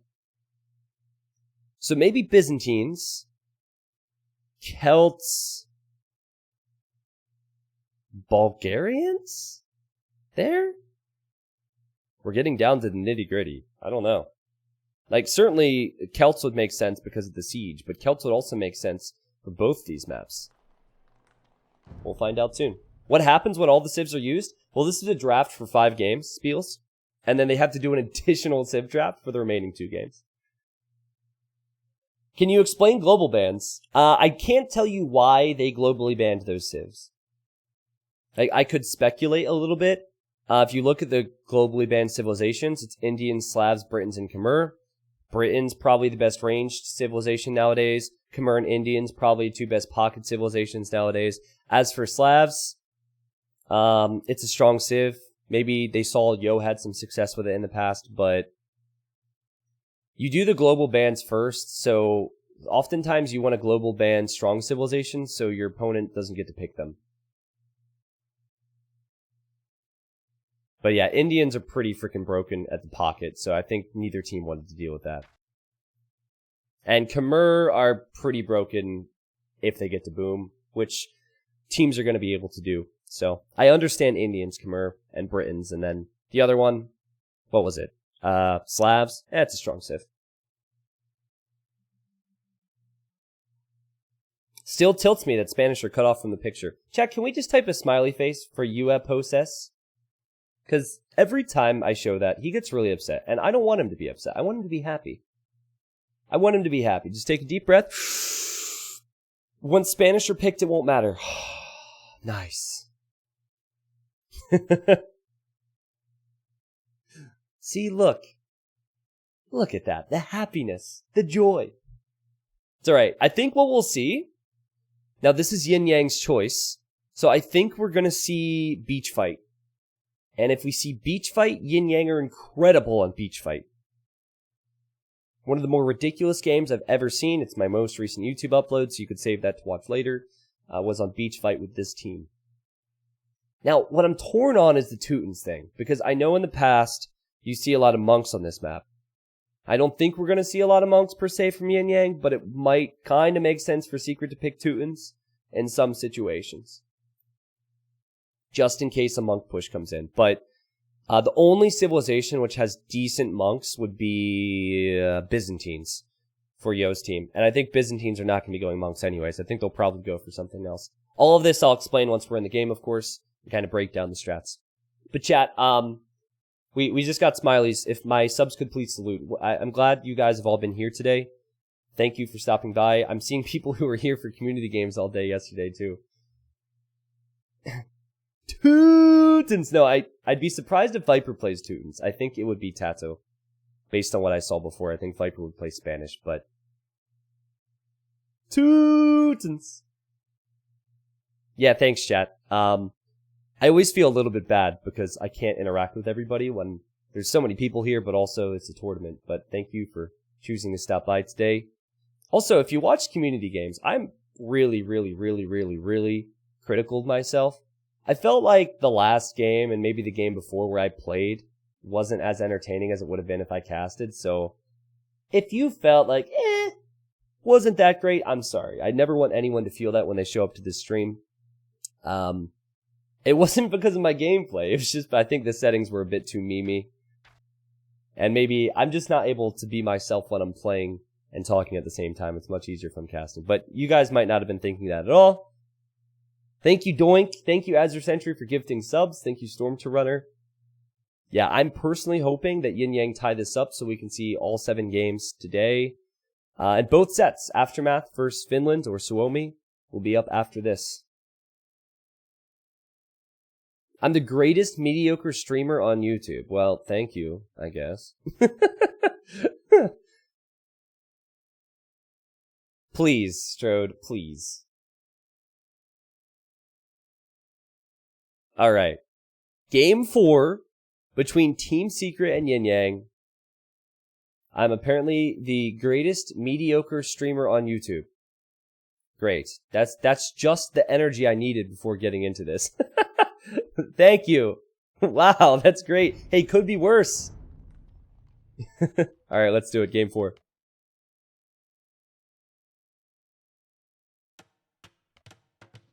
Okay, for a second, I thought this was Coliseum again. Just because of how the TCs were. Alright, it's Donut. I wasn't expecting this. I thought that YinYang would not pick Donut. I thought they would maybe save Donut for a potential Game 5. Actually, at this point, we're going to see a Game 5 regardless, aren't we? It's a best of 7. And guys, this is the exact strategy I saw... hold on. No, it's not the exact strategy I saw before for Team Secret. Tato's actually Turks. Turks on the flank, not Teutons. So they're saving Teutons for Beach Fight. The pocket is Viper, who's gone for the Spanish. And then we have Dalt in the blue. And Dalt is playing as the Koreans. Alright. Interesting. Lix is the flank. Lix is playing as the Celts. Here in the yellow, we have Mr. Yo. Mr. Yo is playing as the Cumans. Now, Cumans on this map, surely they've still got to go for a 2TC boom, right? And we'll talk about that. And then Paladin is playing as the Italians. Normally what you see from flanks is you see archers. This map, there's only one choke point on either side to fight through. And you cannot wall this terrain here. You cannot wall that little rocky road terrain. Oh, that makes me hungry for ice cream. But, yeah, you can still wall, you can still go into archers, and you can still, normally, send some support with scouts or knights from pocket. Now, Vipers picked Spanish. Last time I saw Secret play this, Viper went for greedy fast castle play into Conquistadors. And that might be pretty easy for him to pull off now if Mr. Yo is going to go fast feudal into a greedy second town center to boom. So we might see a very, very boring passive start in the flanks with all flanks going archers and playing defensively with no pocket support. It's very rare to see that. Normally you're seeing pocket support, but I think here we might just see booming. Okay, just to address a few things. So somebody said T90, Beach Fight was one of the maps picked by Team Secret. That's true, but the way this tournament is played first off is you can actually play or pick to play on a map that your opponent has picked as a home map. So it works differently. It's not really a home map anymore. And also, we've already seen the 2 maps that YinYang picked. So this map was actually picked by Secret, and so will the upcoming map. Regardless of who wins here, we're going to see the next map on Beach Fight. So keep that in mind. Now, if this goes to game number 6 and game number 7, there's what they're calling a supplemental draft. So we have to do an additional Civ draft. And also the maps, everything, we'll talk about it then. But we don't know all the potential settings for the remainder of this best of 7. Now, Turks is a Civ that I think players should play standard. You don't need to go into Janissaries. Especially here, you have that gold bonus. You could play into crossbows just fine. And then maybe the only worrisome thing is going to be that Italians can go crossbow into Arbalest. And Turks can't do that. Turks, they don't get Arbalest. So they'd have to go crossbow. Hope to get a lot of help while they make a switch into Cav Archers later on, which is pretty pricey. I would love to see Turk Cav Archers in this game. I'd love to see it work, actually. Just to see all the high HP Cav Archers running around with the Sipahi upgrade. I'm sure Tato can get there, but depends on the support from Viper. Does it make sense to go Skirm now if there's no pocket support? Interesting thought from Lord Lord Doubt in chat. Interesting idea.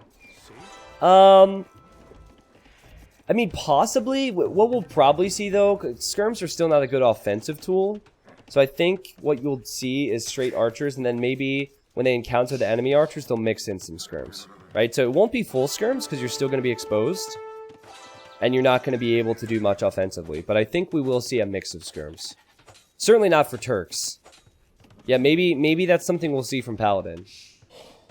That would be pretty sick, actually, to see Paladin go for more Skirms. Just because he's expecting Tato to go archers. I assume so. Maybe Tato goes scouts, though. Like, this actually looks more like a scout build. It's just common to see flanks go archers. Maybe, though, if they know Yo's gonna boom, if they know that Viper's not gonna offer any help, maybe it's better for Tato to get some mobility. See, the scouts are fighting on this side. Viper's actually here to help out. And Yo needs to send his scout over. You see it here on the way. For now, Lix is just trying to get some walls up, I think.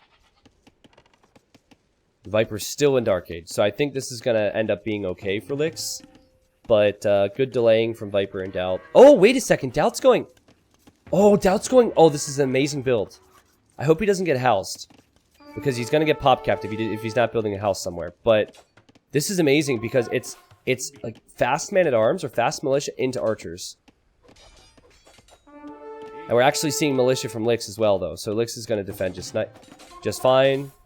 And then the scout will have extra attack in a moment and extra speed for Yo. Okay, so you know what? That was solid defense.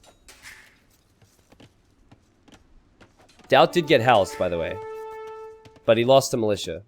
So now he should have time to build a house, and there he goes. That's next level strategies right there. Lose a unit so you're not pop capped anymore. Okay, now he's pop capped again. Kill another one. Well, I thought this was going to be great for Doubt. Now I'm not so sure. Because he's the one that's on the back foot. And update on Tato. Yeah, Tato is going archers. Okay. Alright, I did not see him go to gold. Obviously, you can go to gold a little bit later. When you collect gold faster, as Turks. Okay, that's a sneak Vil. Oh no, this is a forward. Oh boy. Oh boy, oh boy, oh boy, oh boy, oh boy. This is gonna be nuts.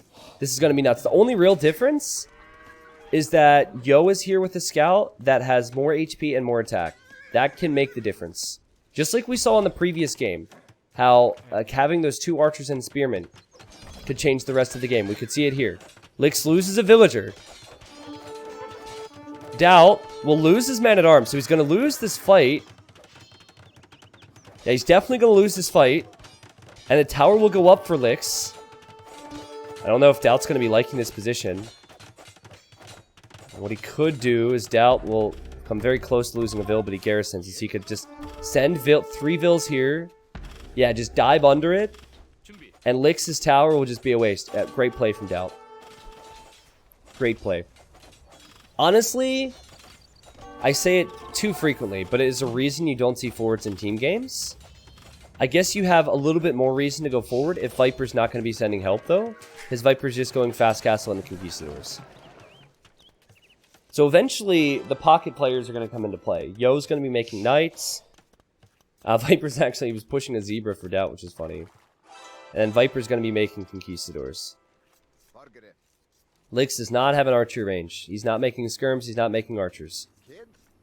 This reminds me of Tato in the previous game. It did not work. Doubt has pulled 4 full HP Vills. This would be a pretty close fight. Doubt sending another one. Obviously, he can make an archer or a skirm soon. Oh, the micro from Viper! Oh, that was so amazing! Great teamwork. That is a 6 HP scout. And he just went whoop, did a loop-de-loop around Doubt. And Doubt punched that man-at-arm down. Viper also doesn't want this pressure to go to him. So he has to keep track of this. Alright, Doubt's pulled more villagers. Is it worth it at this point? Like, is the idle time that you've caused worth it? Feel like it might be. Doubt's pulled a lot of vills, but then again, like Doubt's gonna have those vills alive to work. Oh no, it's a disaster. It's a disaster. Oh no, what is this? What is this? Lix! Lix! What does that even accomplish? That doesn't do anything. You just walled in the weak woman with the strong woman, and now the man ran into the army. All 4 villagers went down. And Doubt defends. Again, another game where one of the flanks is falling apart for YinYang, and now I think Yo's going to have to carry big time. 41 vills for him. It's 28 for Viper, but Viper will have Conquistadors. And I think Viper, since he's not troubled, could come forward and build a castle right in front of Doubt. On the other side, Tata's been making archers. I was curious to see if we... What the... What the... Do you see this? What is this strategy? This looks like something I would see in low elo legends. But it might be 300 IQ. You can't wall on that, but he built a tower there. He's sending archers inside the tower. Does Tato know about that? He does. That is unique. Wow, that's funny. I think Viper wanted to build a castle right where Doubt is taking that ostrich.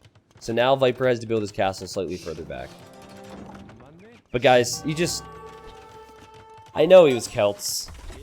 But I think going for a forward in a team game is a big, big mistake. It hurts your eco so much. You'll have no military momentum.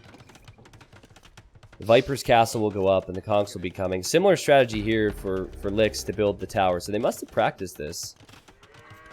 But you can still run right by it. And if you don't have any units whatsoever, it might be kind of hard to defend from this. Then again, Yo's going to be in Castle Age soon. I doubt doesn't have that much. Tato still just patrolling at home. He's on the way to Castle Age. Paladin still hasn't clicked out. I'm gonna be honest. I don't understand the strategy at all from YinYang. I always get excited when Lix goes forward, but normally he has like really good macro behind it, or at least he goes forward at the proper time. This does not look good at all. And for Paladin on this side to be later to Castle Age than Tato, who's Turks. That's also really peculiar to me. And it's peculiar because it's cheaper for Italians to go up. Yo wasn't being attacked. There's a skirmisher and there's a scout here. He's completely fine. He's going to have 2 stable knights soon. But you look at Doubt now. He's on the gold for Lix. Lix will lose the villager. The tower will be denied. And then Viper's also sending conquistadors in. And Viper, he's going to eventually catch up in eco. And the other thing is, Yo has all that economy. He can only push in 2 spots.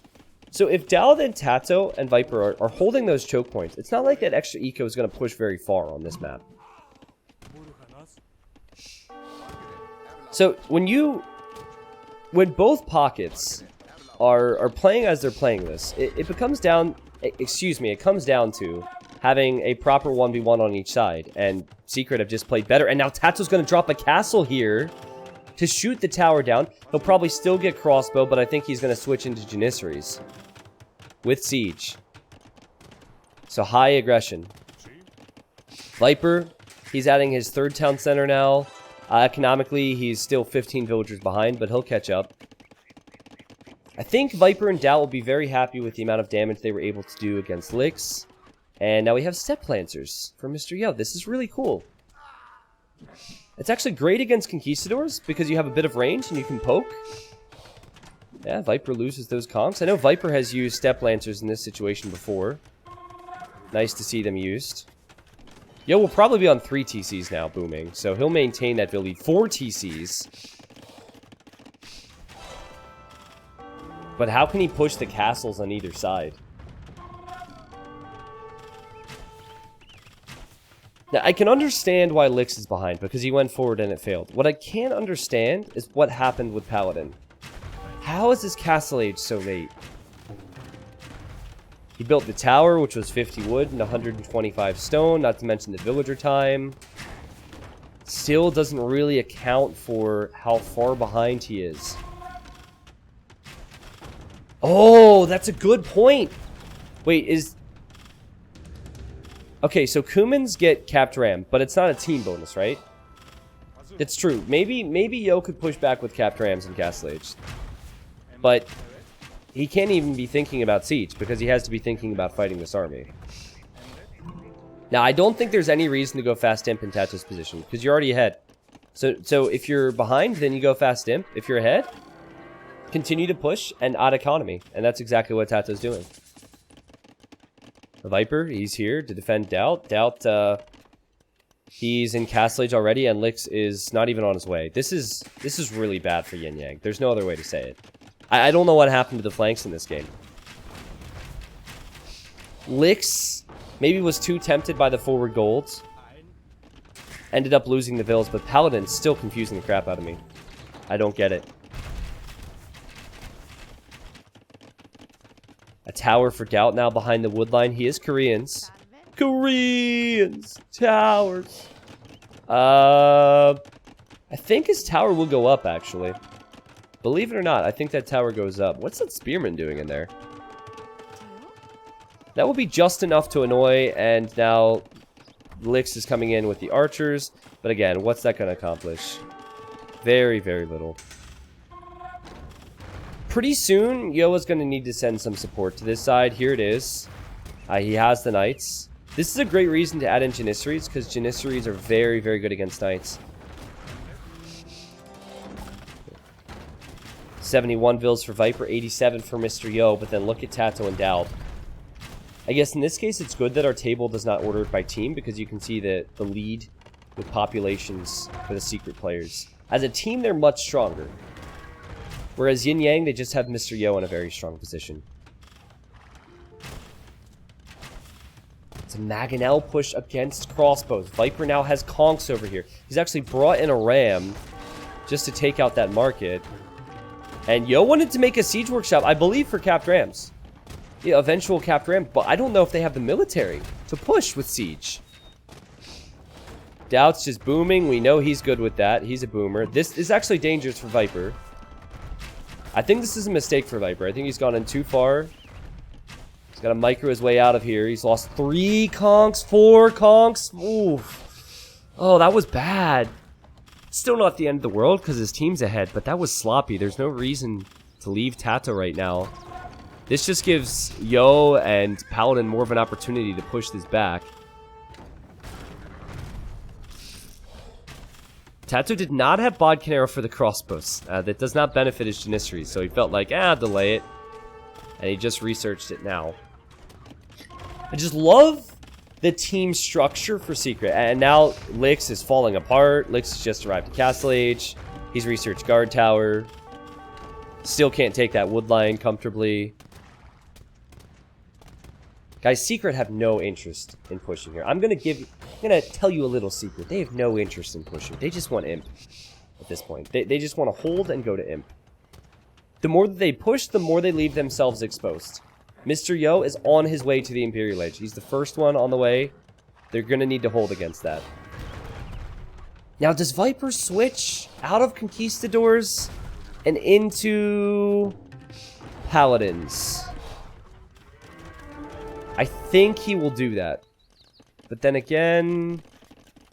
yeah, I don't know yet. He's not producing more conks. There's potential for YinYang with Yo's boom. There's real potential. Yo has been untouched. He will get Cavalier and he will get to Paladin. That much I'm certain of. See, I think if Viper had those conk numbers... he has the stone for another castle, so maybe you could go 2 or 3 castle conquistadors into Paladin later. Either way, there's going to be a big momentum swing because Viper's trying to make a switch, and it's going to take some time. So I think... oh, wow, Tato almost landed a shot on those crossbows. I don't think this is a fight that Mr. Yo wants to take, but I think he feels as though, you know, he has to. I say he doesn't want to take it because he doesn't want to lose those numbers before they're upgraded. But he needs to get the castle up. But yeah, anyways, you look at Yo's resources, it's insane. Already has Capturam researched. Viper's building this castle, I think, because they expect Tato's castle to go down. Now, does Tato switch into something? He hasn't even clicked up to Imp yet. Does he stick with Janissary if he's going to lose his castle? He's going to build another one back here. Doubt update on the right side. He's imping. And Lix is going fast imp. So Lix is at 53 vills. Doubt's at 104. All that Mr. Yo has told Lix and Paladin is, hey, let's go imp. Let's take out their buildings. And then let me kill all of Paladin. That's pretty much what he's saying right now. So the fast imp play is actually the correct play from Lix. Because adding eco and then going imp would mean you'd be in Castle Age forever. And Doubt would just treb you down. But no, it's a 1 TC imp. He just added the second TC. He just added the third. I guess fast is probably the wrong word, but my point is it's an intentional 1 TC imp after falling behind. And now we have not 1 TC, but lower eco imp for Paladin. And the difference between YinYang and Secret on the left is military momentum. Paladin still has archers. He can upgrade those to arbs. He can get bracer. Mr. Yo, he probably has Paladin on the way already. Whereas Viper is on Knights. Now, I do see some trade, and Spanish team bonus will mean there's a lot of gold coming in for Viper. So, YinYang's got to make sure this push counts. They've got to break this hold on both sides. Actually, just one side. And it's got to be the left side, where Tato and Viper are. That's where they're looking to push. This is crazy. See, Tato didn't even repair the castle. He didn't think it would ever stay up. Mr. Yo, he has a lot to do right now. He's tempted to take this fight. I think you should. At the very least, just to take out the Treb. Then you're going to need more Trebs to follow this up. Genoese crossbowmen too, something I didn't bring up. Italians have Genoese crossbowmen, which are fantastic against Cav. Viper's getting the final armor upgrade for his Cav. He is Paladin halfway in. Viper's looking at 20. It's 32 for Mr. Yo. And Mr. Yo has more queued as well, I believe. On this side, we have the Treb War. Now, Kelt Treb's really strong here. However, Dal has 2 castles to produce Trebs from. And he's repairing. And Lix is late to that. So I think Lix is actually going to be out-Trebbed on that side.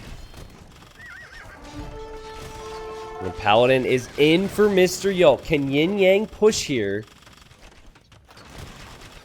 You could argue that maybe instead of going all in on this side, maybe Yo starts to shift a little bit more to the right due to the fact that Paladin's going to have Genoese crossbow. So maybe Yo will be happy with the fact they have 3 Trebs trebbing and more numbers than Viper. Have faith in the Genoese and switch back over here to help Lix out. Lix lost his castle. It's very possible that Doubt could lose his. And Lix needs to repair his trebuchets. Okay, Doubt loses his castle. So Doubt still has trebs, but he doesn't have any military. And here comes the yellow now. So yeah, this is the shift. We'll also start to see the trade. And also we could see a big fight over here where Tato's still just going for Janissaries. Janissaries are a great unit if you get a lot of them. They're just really tough to mass up. Tato does have 20 though. Mr. Yo's pop capped at 200 population. He's more upgrades than Viper. The Genoese aren't fully upgraded yet. The crossbows aren't even arms yet. The upgrades are coming in. I think this is Secret forcing the fight more than it's YinYang forcing the fight. YinYang are taking the fight because they feel they have to hold this. And back on this side, the Paladins come in. And Doubt could be in real trouble with these Trebs. He went only siege. I think he needed to switch. He needed to switch into war wagons or something else. The Trebs are starting to go down. Lix, of course, still in a bad position. Back to this fight. Viper 23, Paladins. It's 28 for Mr. Yo. And there's Arbalest behind with Genoese. Now, if the units would actually engage, I could judge this a bit better, thanks to E. But it looks to me like Viper's running out of numbers here. And if that's the case, then what you probably... Oh, man, it's so close. It's so close. No, Secret are going to hold this. Barely. Because there will be another castle up behind. And remember, Viper has trade, so he has a lot queued and he's sending more in. That was so unbelievably close. The Tato will now have a second castle to produce Janissaries from. Doubt pushing in still. Pushing in. He's going for towers. He's going for bombard cannons. He doesn't need more than that because Viper's here to help with stables. And Lix is at 90 population. He's going to dip below 90 population. We have Korean keeps. Almost full upgrades. All Secret need to do is hold on the left, and they're pushing back to... Wow. I was waiting for the swing. I was waiting for the swing back for YinYang. I thought it was going to happen. They played their roles, and I think the lead that they took economically, the flank players, is what we're seeing now. Very rarely are you going to see someone with going Janissaries against Arbalest have more numbers.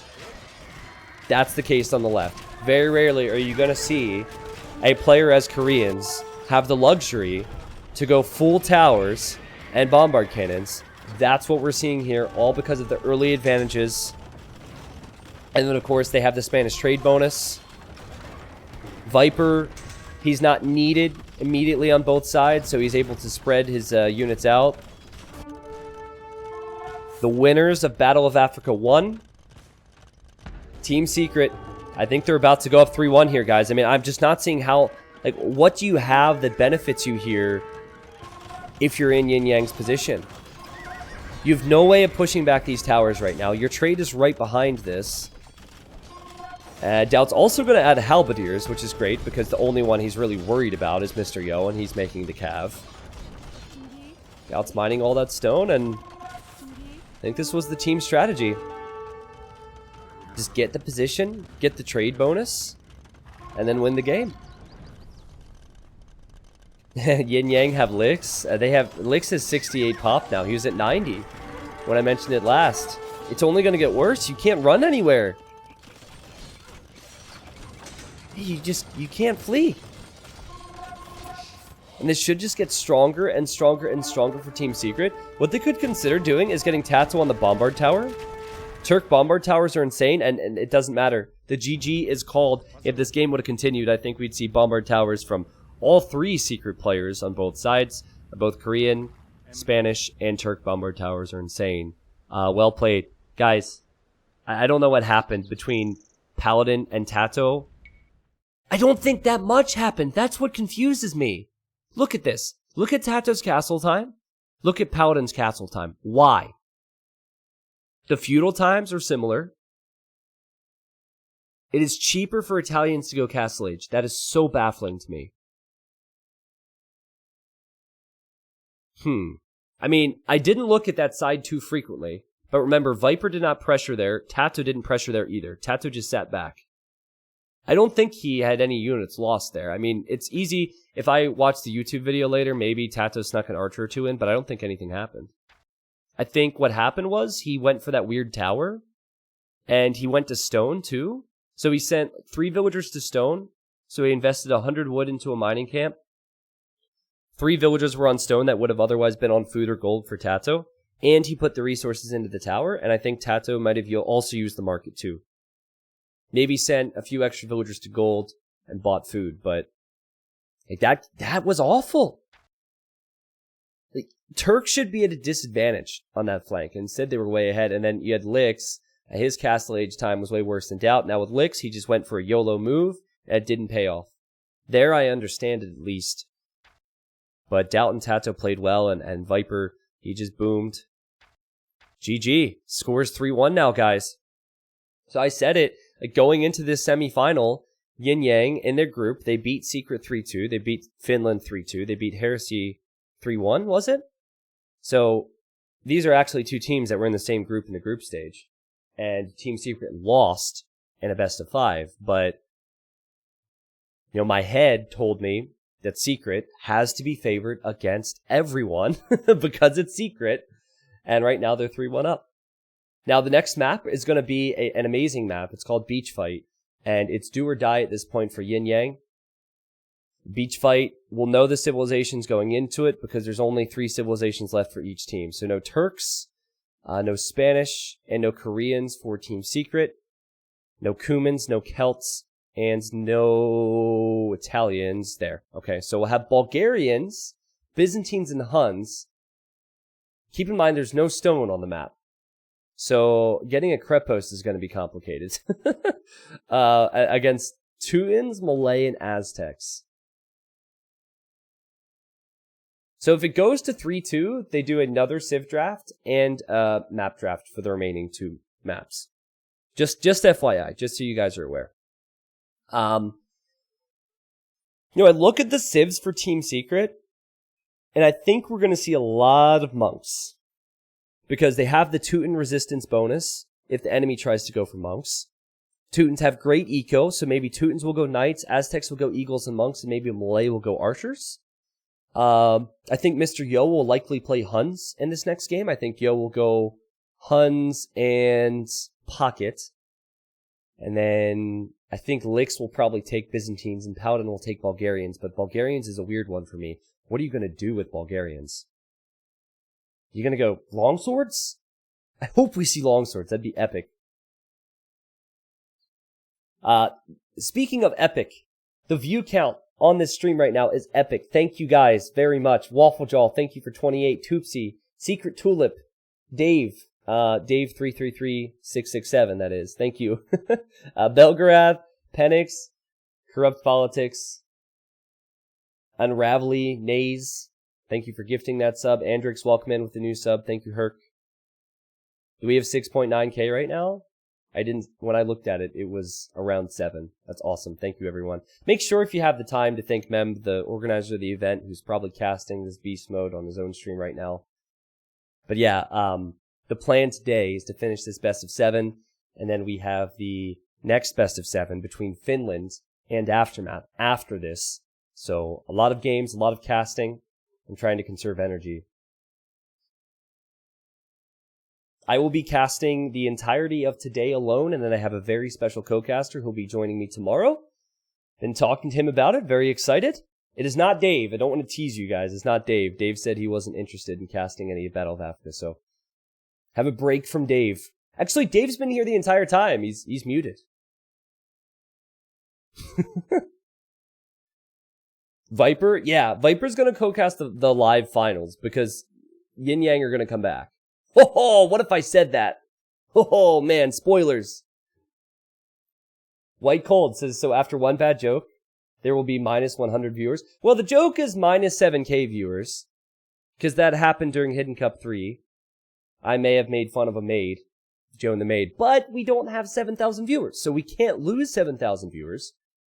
If we don't have 7,000 viewers. We're really close, though. Don't take me down to the negatives, please.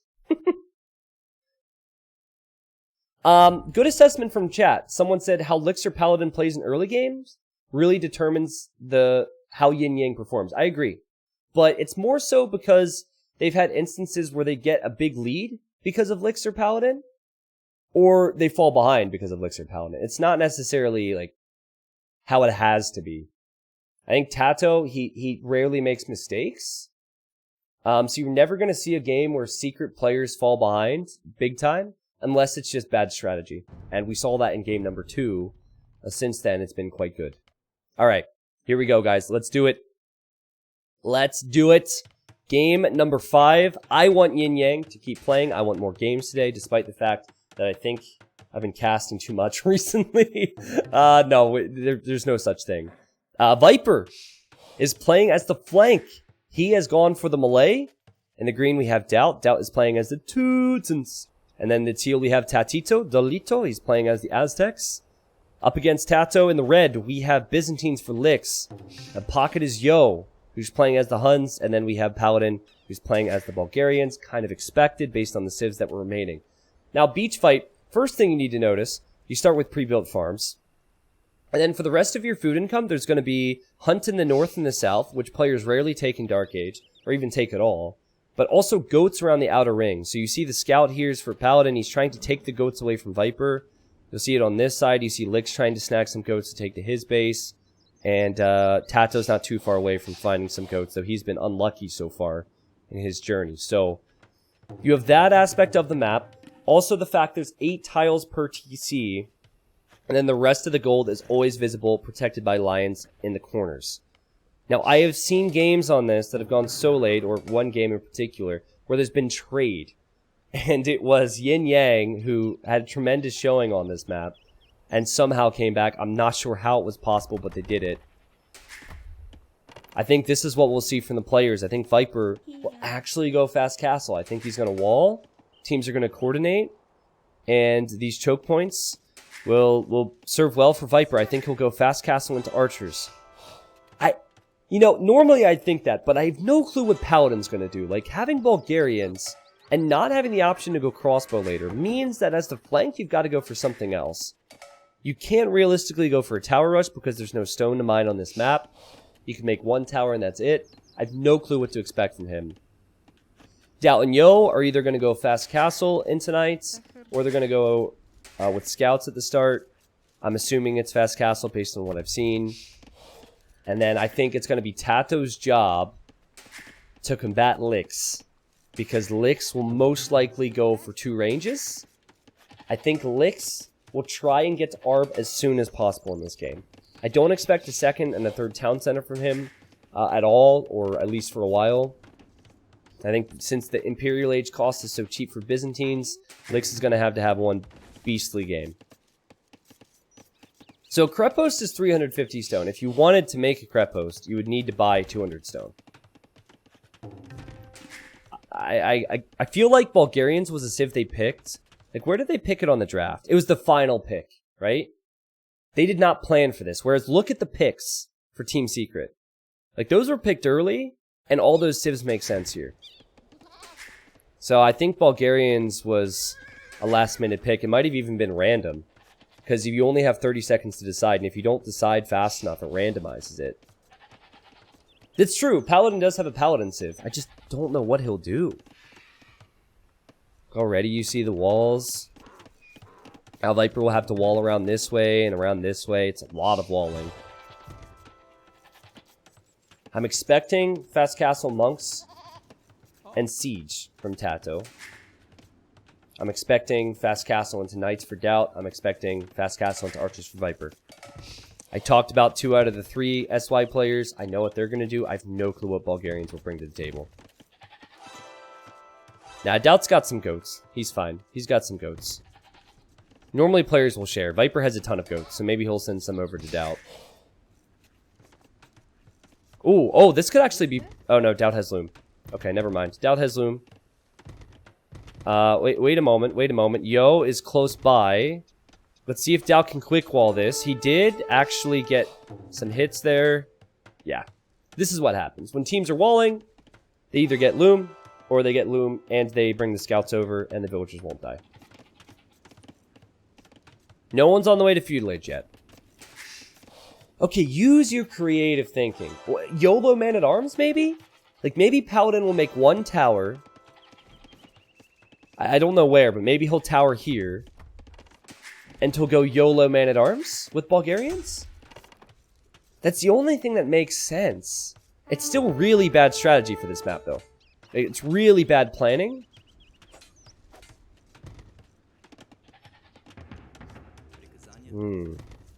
Oh yeah, Bulgarians don't get Paladin anymore. Forgot about that. Damn it. Chat tricked me. Way to go, chat. Making me look bad.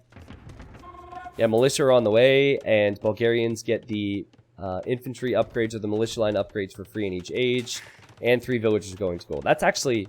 Wait a second. If he's sending 5 to gold, is that so he will have the gold to buy stone? See if he transfers more vills to wood. What's the deal here? No gate either, so it's not like he's going to send vills this way. Okay, he's going to send them this direction. He definitely doesn't have the eco setup to just plop down a market. Okay, Viper's melee. And Viper is not going for fast castle. He's going for archer defense. Maybe this is Viper reacting to the fact that he's up against Bulgarians, and he figures the only thing that's going to come is a lot of feudal age pressure. Melee need to delay, as I like to say. Wow. It's a very rainy day. And okay, we just lost all our viewers. But Viper will repair, and Viper just needs 1 counter tower, I believe. Or he could just abandon the berries, but yeah, okay. Sorry, the rhymes happened, and I couldn't help myself. But yeah, 1 counter tower. Good walls, and then he'll run away. With melee, I say. I feel like Dr. Seuss. Okay, Tato, he's going to be going for eagles, and he's going to be going for monks, and a large mix of aggression. I'm sorry. Forgive me. It's 3-1. And now Paladin has to go YOLO. He can't make another tower. Okay, there's the market. So he's going to buy stone. At this point, I think Viper's going to be telling his team this. Remember Mr. Yo, he'll be going fast castle. We're going to see the same for Lix, though I think Lix might go for a Fimp. Like a weird fast imp build. It's not going to be easy, though. Like, Tatu's going to be the one going with some insane pressure against him, so... He has the potential to click up to imp earlier, but it's going to take some time still. Alright, and now Paladin has walked the whole way around. Doubt was expecting this. Doubt, ideally, will just get a few more walls up. The Viper's even sent an archer just to delay. The tower's definitely going up. So far, so good for Team Secret. See, Viper's going to have good military momentum. He's going to have good economy. Paladin will have no military momentum, and he will have a really bad economy. And it just gets more and more difficult to buy the stone as well. I think this is where Mr. Yo and Lix need to do damage, because Doubt has been delayed, Viper's been delayed. They're still fine, but this is their time to shine. You see Yo is faster to the castle age than Doubt. Good economy with it, and 1 stable's up already. Here are the ranges on the hill for Lix. And I noticed that Tato has built stone walls here, so I think he's going to break through that gate and try and pressure that hill. It's actually a good decision for Lix to build his buildings on top of the hill. That way Tato can't take that later. We're going to see a weird position where Lix is going to have to micro the monks down from Tato, and Yo's going to have to micro the siege down. That's most likely what will happen. Hey, a Paladin can buy enough time. It could be good, but... I hate it. I hate it. This is why, like, as much as I can appreciate drafting, going into this game, I'm just thinking, how? You know?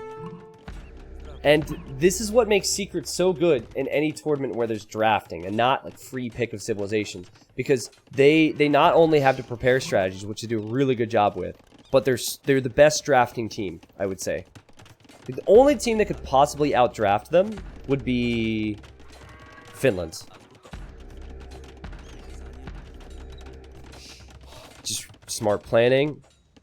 Good foresight. That tower goes up now. And it was even good from Secret to take their inner golds. Not the outer golds. There's the first monastery. There will be siege. Now Tato will not be able to push forward with the siege. He'll have to deal with this tower first. So that's actually quite good. Tower should... excuse me, Tato should probably hit those units first, and Paladin reacted. Okay, here comes Lix, and here comes Yo. Viper has not clicked up to the castle age yet. He has amazing eco, he's amazing archer numbers. But Doubt needs to wall this out. Very easy to do so on this map. And this will buy him plenty of time. Doubt's making 2 stable knights. His eco is gorgeous. But the woodline's going to hurt. As Paladin pushes the secret players towards the middle, Yo and Lix arrived in the middle. So it's an interesting strategy. They might as well just continue to push through here. I remember Tato, he's eventually going to clean up that tower, and he's going to start pushing Lix. So it will be 3 players making military for Team Secret, and just 2 for SY.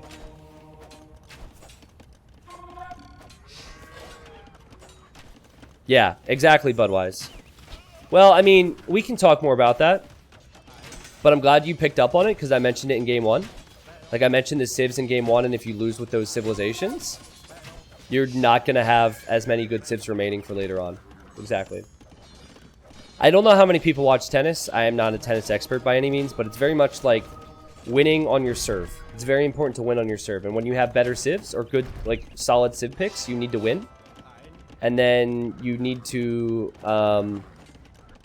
I guess it's more complicated than that, right? Because you need to make sure that you have the civ spread evenly, dependent on the maps. Okay. So, Viper's going to have plenty of crossbows. He's about to be an imp. Or not imp, Castle Age. That would be very fast.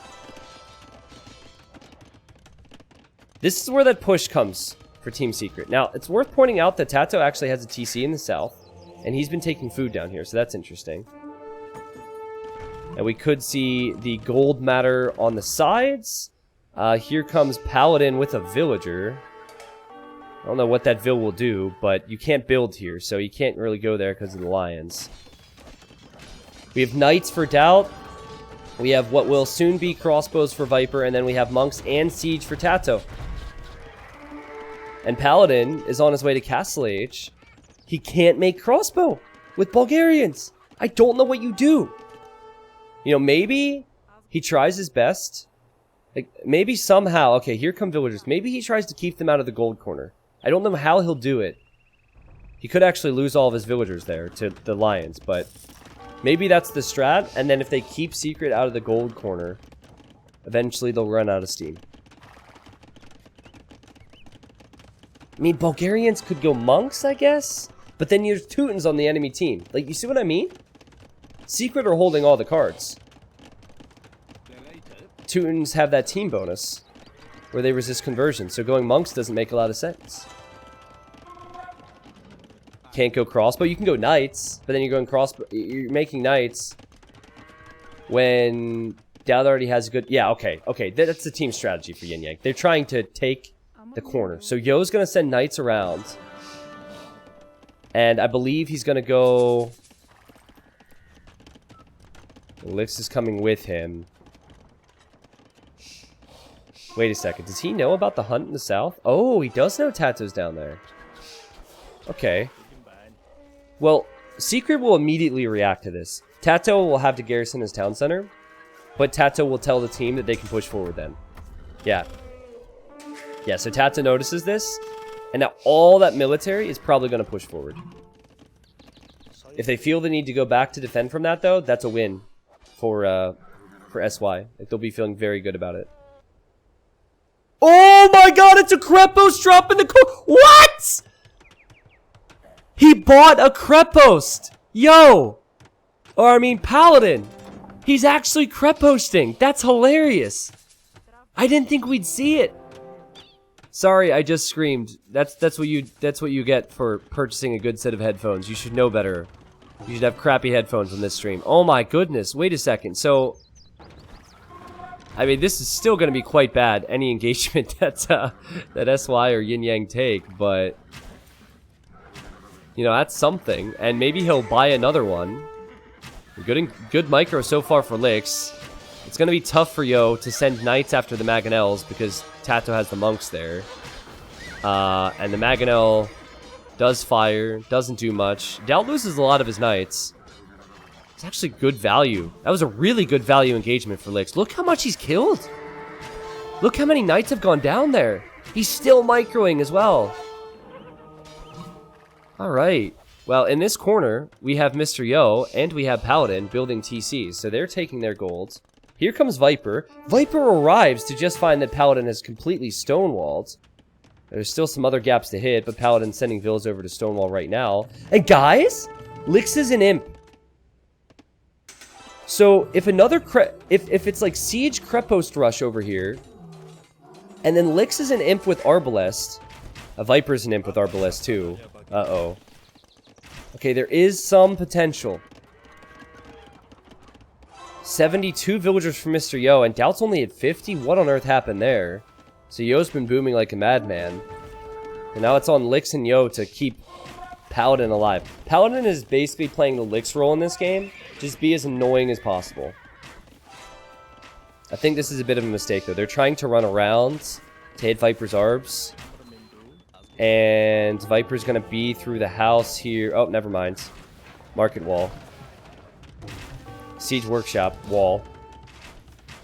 Arbalest and Knights against a straight Arb for Viper. Now, Viper's going to need gold, isn't he?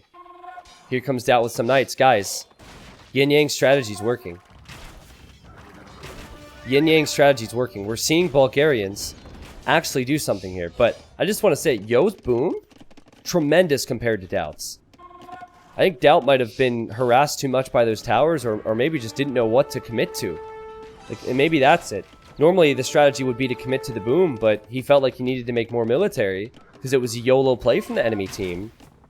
Yo has 78 villagers and Doubt's at 56. And Lix is here, and he's going to have the same numbers as Viper. So it's not like Viper can even push Paladin. And Paladin's only job now is to be annoying in that corner, which he will do. Okay, that was actually an awful engagement for Lix to take. Yo is about to click up to the Imperial Age. Wow. Wow. This is awesome. I love it. Hype stuff here. Now Doubt also is Teuton, so he doesn't get a husbandry. He does not have the mobility. He does not have the speed that Yo and Lix are going to have. I think maybe now SY, they back up and they say, all right, let's wait until we can get Yo with upgrades. And this is dangerous because now Tato's coming in, and Tato's in the Imperial Age. He still can't commit to taking some golds. But Tato has the Monks to convert Arbs. He has the Monks to convert Knights. This is now Secret's time. Onager for Tato. We could see huge shots. Oh, and Lix will need to leave the hill, I think. Oh, he's forced to leave the hill. He actually deleted the range just so he can run away. What a game here. 3-1. Secret are up right now. 3-1. If they win this, they move on to the finals to face either Aftermath or Finland. Can they do it before the gold matters? I just take Lix's gold at this point. Lix is on one town center. This is the town center right here. He could lose everything. And Yo can't help, because if he does, he loses the army before the upgrades. Yo is 60% of the way to the Imperial Age. Lix needs to make a run for it, I think. Oh my word. Now an update over here. Beautiful house walls and quick walls from Paladin. He's been going with Monks. Oh man, but Viper's here with a bombard cannon. And a bombard cannon can slowly take everything out of this corner. Wow. Lix is making a run for it. I still think this comes back to lack of military momentum. There are 3 players making military for Team Secret. There's basically 2 players that have large military mass for SY. Yo's got to carry big time. Now, guys, my most recent YouTube upload was a 3v3. It was on this map. I felt like YinYang were dead. They somehow came back. They had less than a 1% chance. Apparently, Yo was begging in that game. Or not necessarily begging. That would be exaggerating. But he was saying, this is game over. Let's call it. They lose this game, they're out of this tournament. So I don't think they're going to call it. I think Mr. Yo and Lix, they're going to try really hard here. It was actually Lix in that game who was saying they should continue. They're just cutting through the trees with onagers. I never thought we'd see onager on this map. I thought we'd see Mangonel Monk and maybe a switch into Eagles. But onager is an epic play from Tato. Can Yo fight all of this on his own? Or with help of 20 crossbows? That is so much! This is crazy. Okay, Cavalier's gonna complete. Armor has already completed. I think they have to free up Lix. They have to fight. Tato has 7 monks. Delt, who's booming behind this, he's trying to catch up. Actually, he's having a really hard time booming because there's another Crepost here.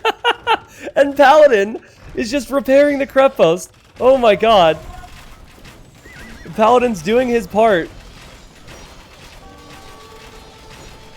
Viper has 9 on gold right now. It's not that much.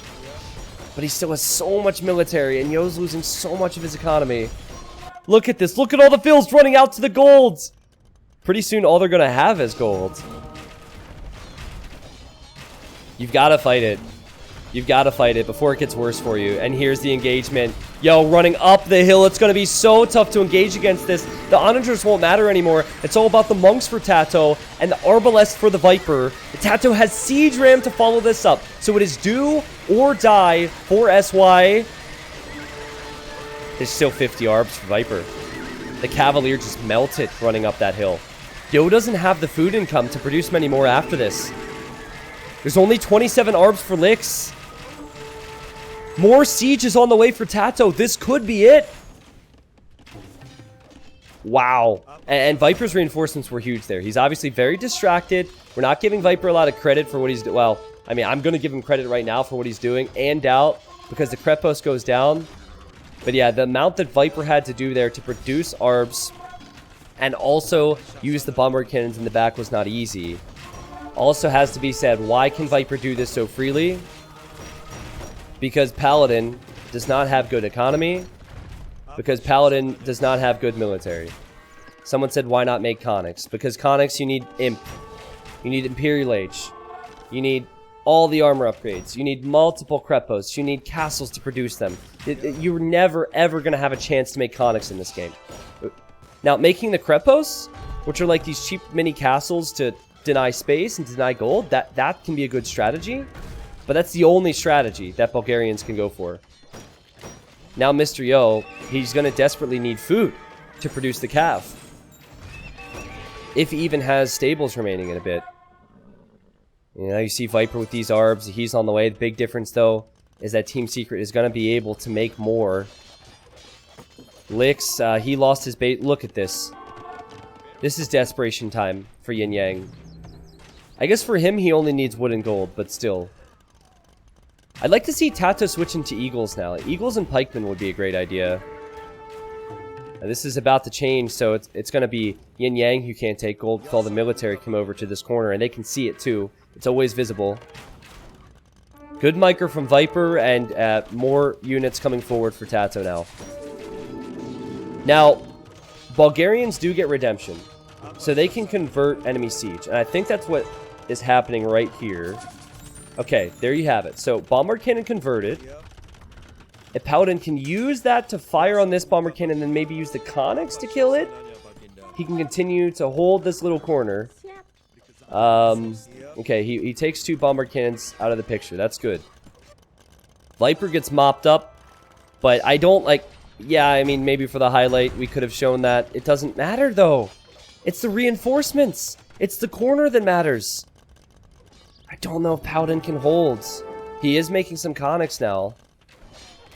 Look at the losses. Like they clean up Viper, but then Viper has so much more coming. Now you have Doubt underneath Paladin's base. Underneath Paladin's TC. These are knights with +2. I think Doubt really needs to get to the Imperial Age. But Doubt's still producing knights. Yo's doing his best. At this point, he's probably buying some food, but... Oh, you know what? He actually has food villagers in the north right now. On the hunt. So he just doesn't have farms. Still going to be so tough for YinYang. They're 2,000 score behind. That tells you a lot about their current position. Lix is down to 61 population. Lix has a town center here. That's how bad it is for him. And now the Rams are coming. Oh no, the Rams are coming. The only good thing for YinYang is that they have control of gold. That might not last for very long. Onager, Arbalest, Monks, and Rams. I don't think YinYang have the numbers to fight this. Not to mention, Paladin is getting completely destroyed by Doubt. That's been Doubt's job, and maybe we'll see a big shot to finish this off, guys. That town center's going down. Villagers are dying, and Lix will micro. But he can only do this for so long. Actually, it's been good micro so far. He dodges. He ducks underneath it. Here comes Yo. Can Tato get conversions? And Tato's Onager goes down. Tato has 8 Cavalier. 10 Cavalier of his own. And the Monks will survive. That's got to be it. That's got to be the game. And that has to mean that Secret's going to the finals of Battle of Africa 2. Amazing Monk micro from Tato. He's researching Siege Onager right now. And yeah, the resignations come in. The GGs are called. Secret make it to the finals, guys. I'm telling you, this Secret team, it was the same thing in Battle of Africa 1, which was 2.5 years ago. They were not the best team in the group stage. Then they made it to the finals. They weren't even the favored team going into the Battle of Africa 1 finals, where they were up against Aftermath. It was Aftermath who was favored. And then in the finals, it was 4-0 for Team Secret against Aftermath. Now, a lot has changed then. Aftermath's better. YinYang, I'd say, played better than they did in Battle of Africa 1. A lot of teams have shifted a bit and are more competitive. But Team Secret still are going to head to the finals of Battle of Africa 2 tomorrow in a best of 9. They will face the winner of the next best of 7, which will be Aftermath. Surprise, surprise. And Finland. Which will be epic. But I have to say, guys, I wasn't expecting a 4-1 today. Thought maybe 4-2. But YinYang, many people in my Twitch chat were saying YinYang would win today. Team Secret do it. Think how many people with the show of ones are kind of tired of Team Secret and their players making it to finals all the time. I'm just curious. While we have the time, for the show of ones, how many people just want to change? I know that there are people who want to change. It's a mix of people who want to change. It's a mix of people who are like, well, I want the best team to win. Obviously, I want the most competitive team to go through, the reasonable people. And then there's people who say, you know what, I've actually been a fan of Viper and Doubt for like 6 years. I would cry if they were to ever lose. So, yeah, okay, varying opinions, sure. Well, it comes back to a lot of things for me. I think the execution was not as good for YinYang today as you would have expected. But also the drafting. I mentioned it all the way back in Game 1. Having Persians on Arabia was weird to me. And once I saw that, and now seeing Bulgarians on this map, I was not convinced with the preparation and the Civ draft. Whereas with Team Secret, the only game I ever asked any questions was the game they lost, where they had, what was it, Burmese as pocket. Now, Aftermath for Suomi is going to be coming up next. This is my official little outro to the YouTube video, I suppose. So everyone on YouTube, say hello to your past selves and say hello to your future friends here on Twitch, I guess. But Team Secret go through. This will all go to YouTube in one video, and then Aftermath versus Finland will be the next best of 7. Now, on Twitch, I'm going to be casting this in about 20 minutes, I think. And then it'll be on YouTube soon after the upload was for this best of 7.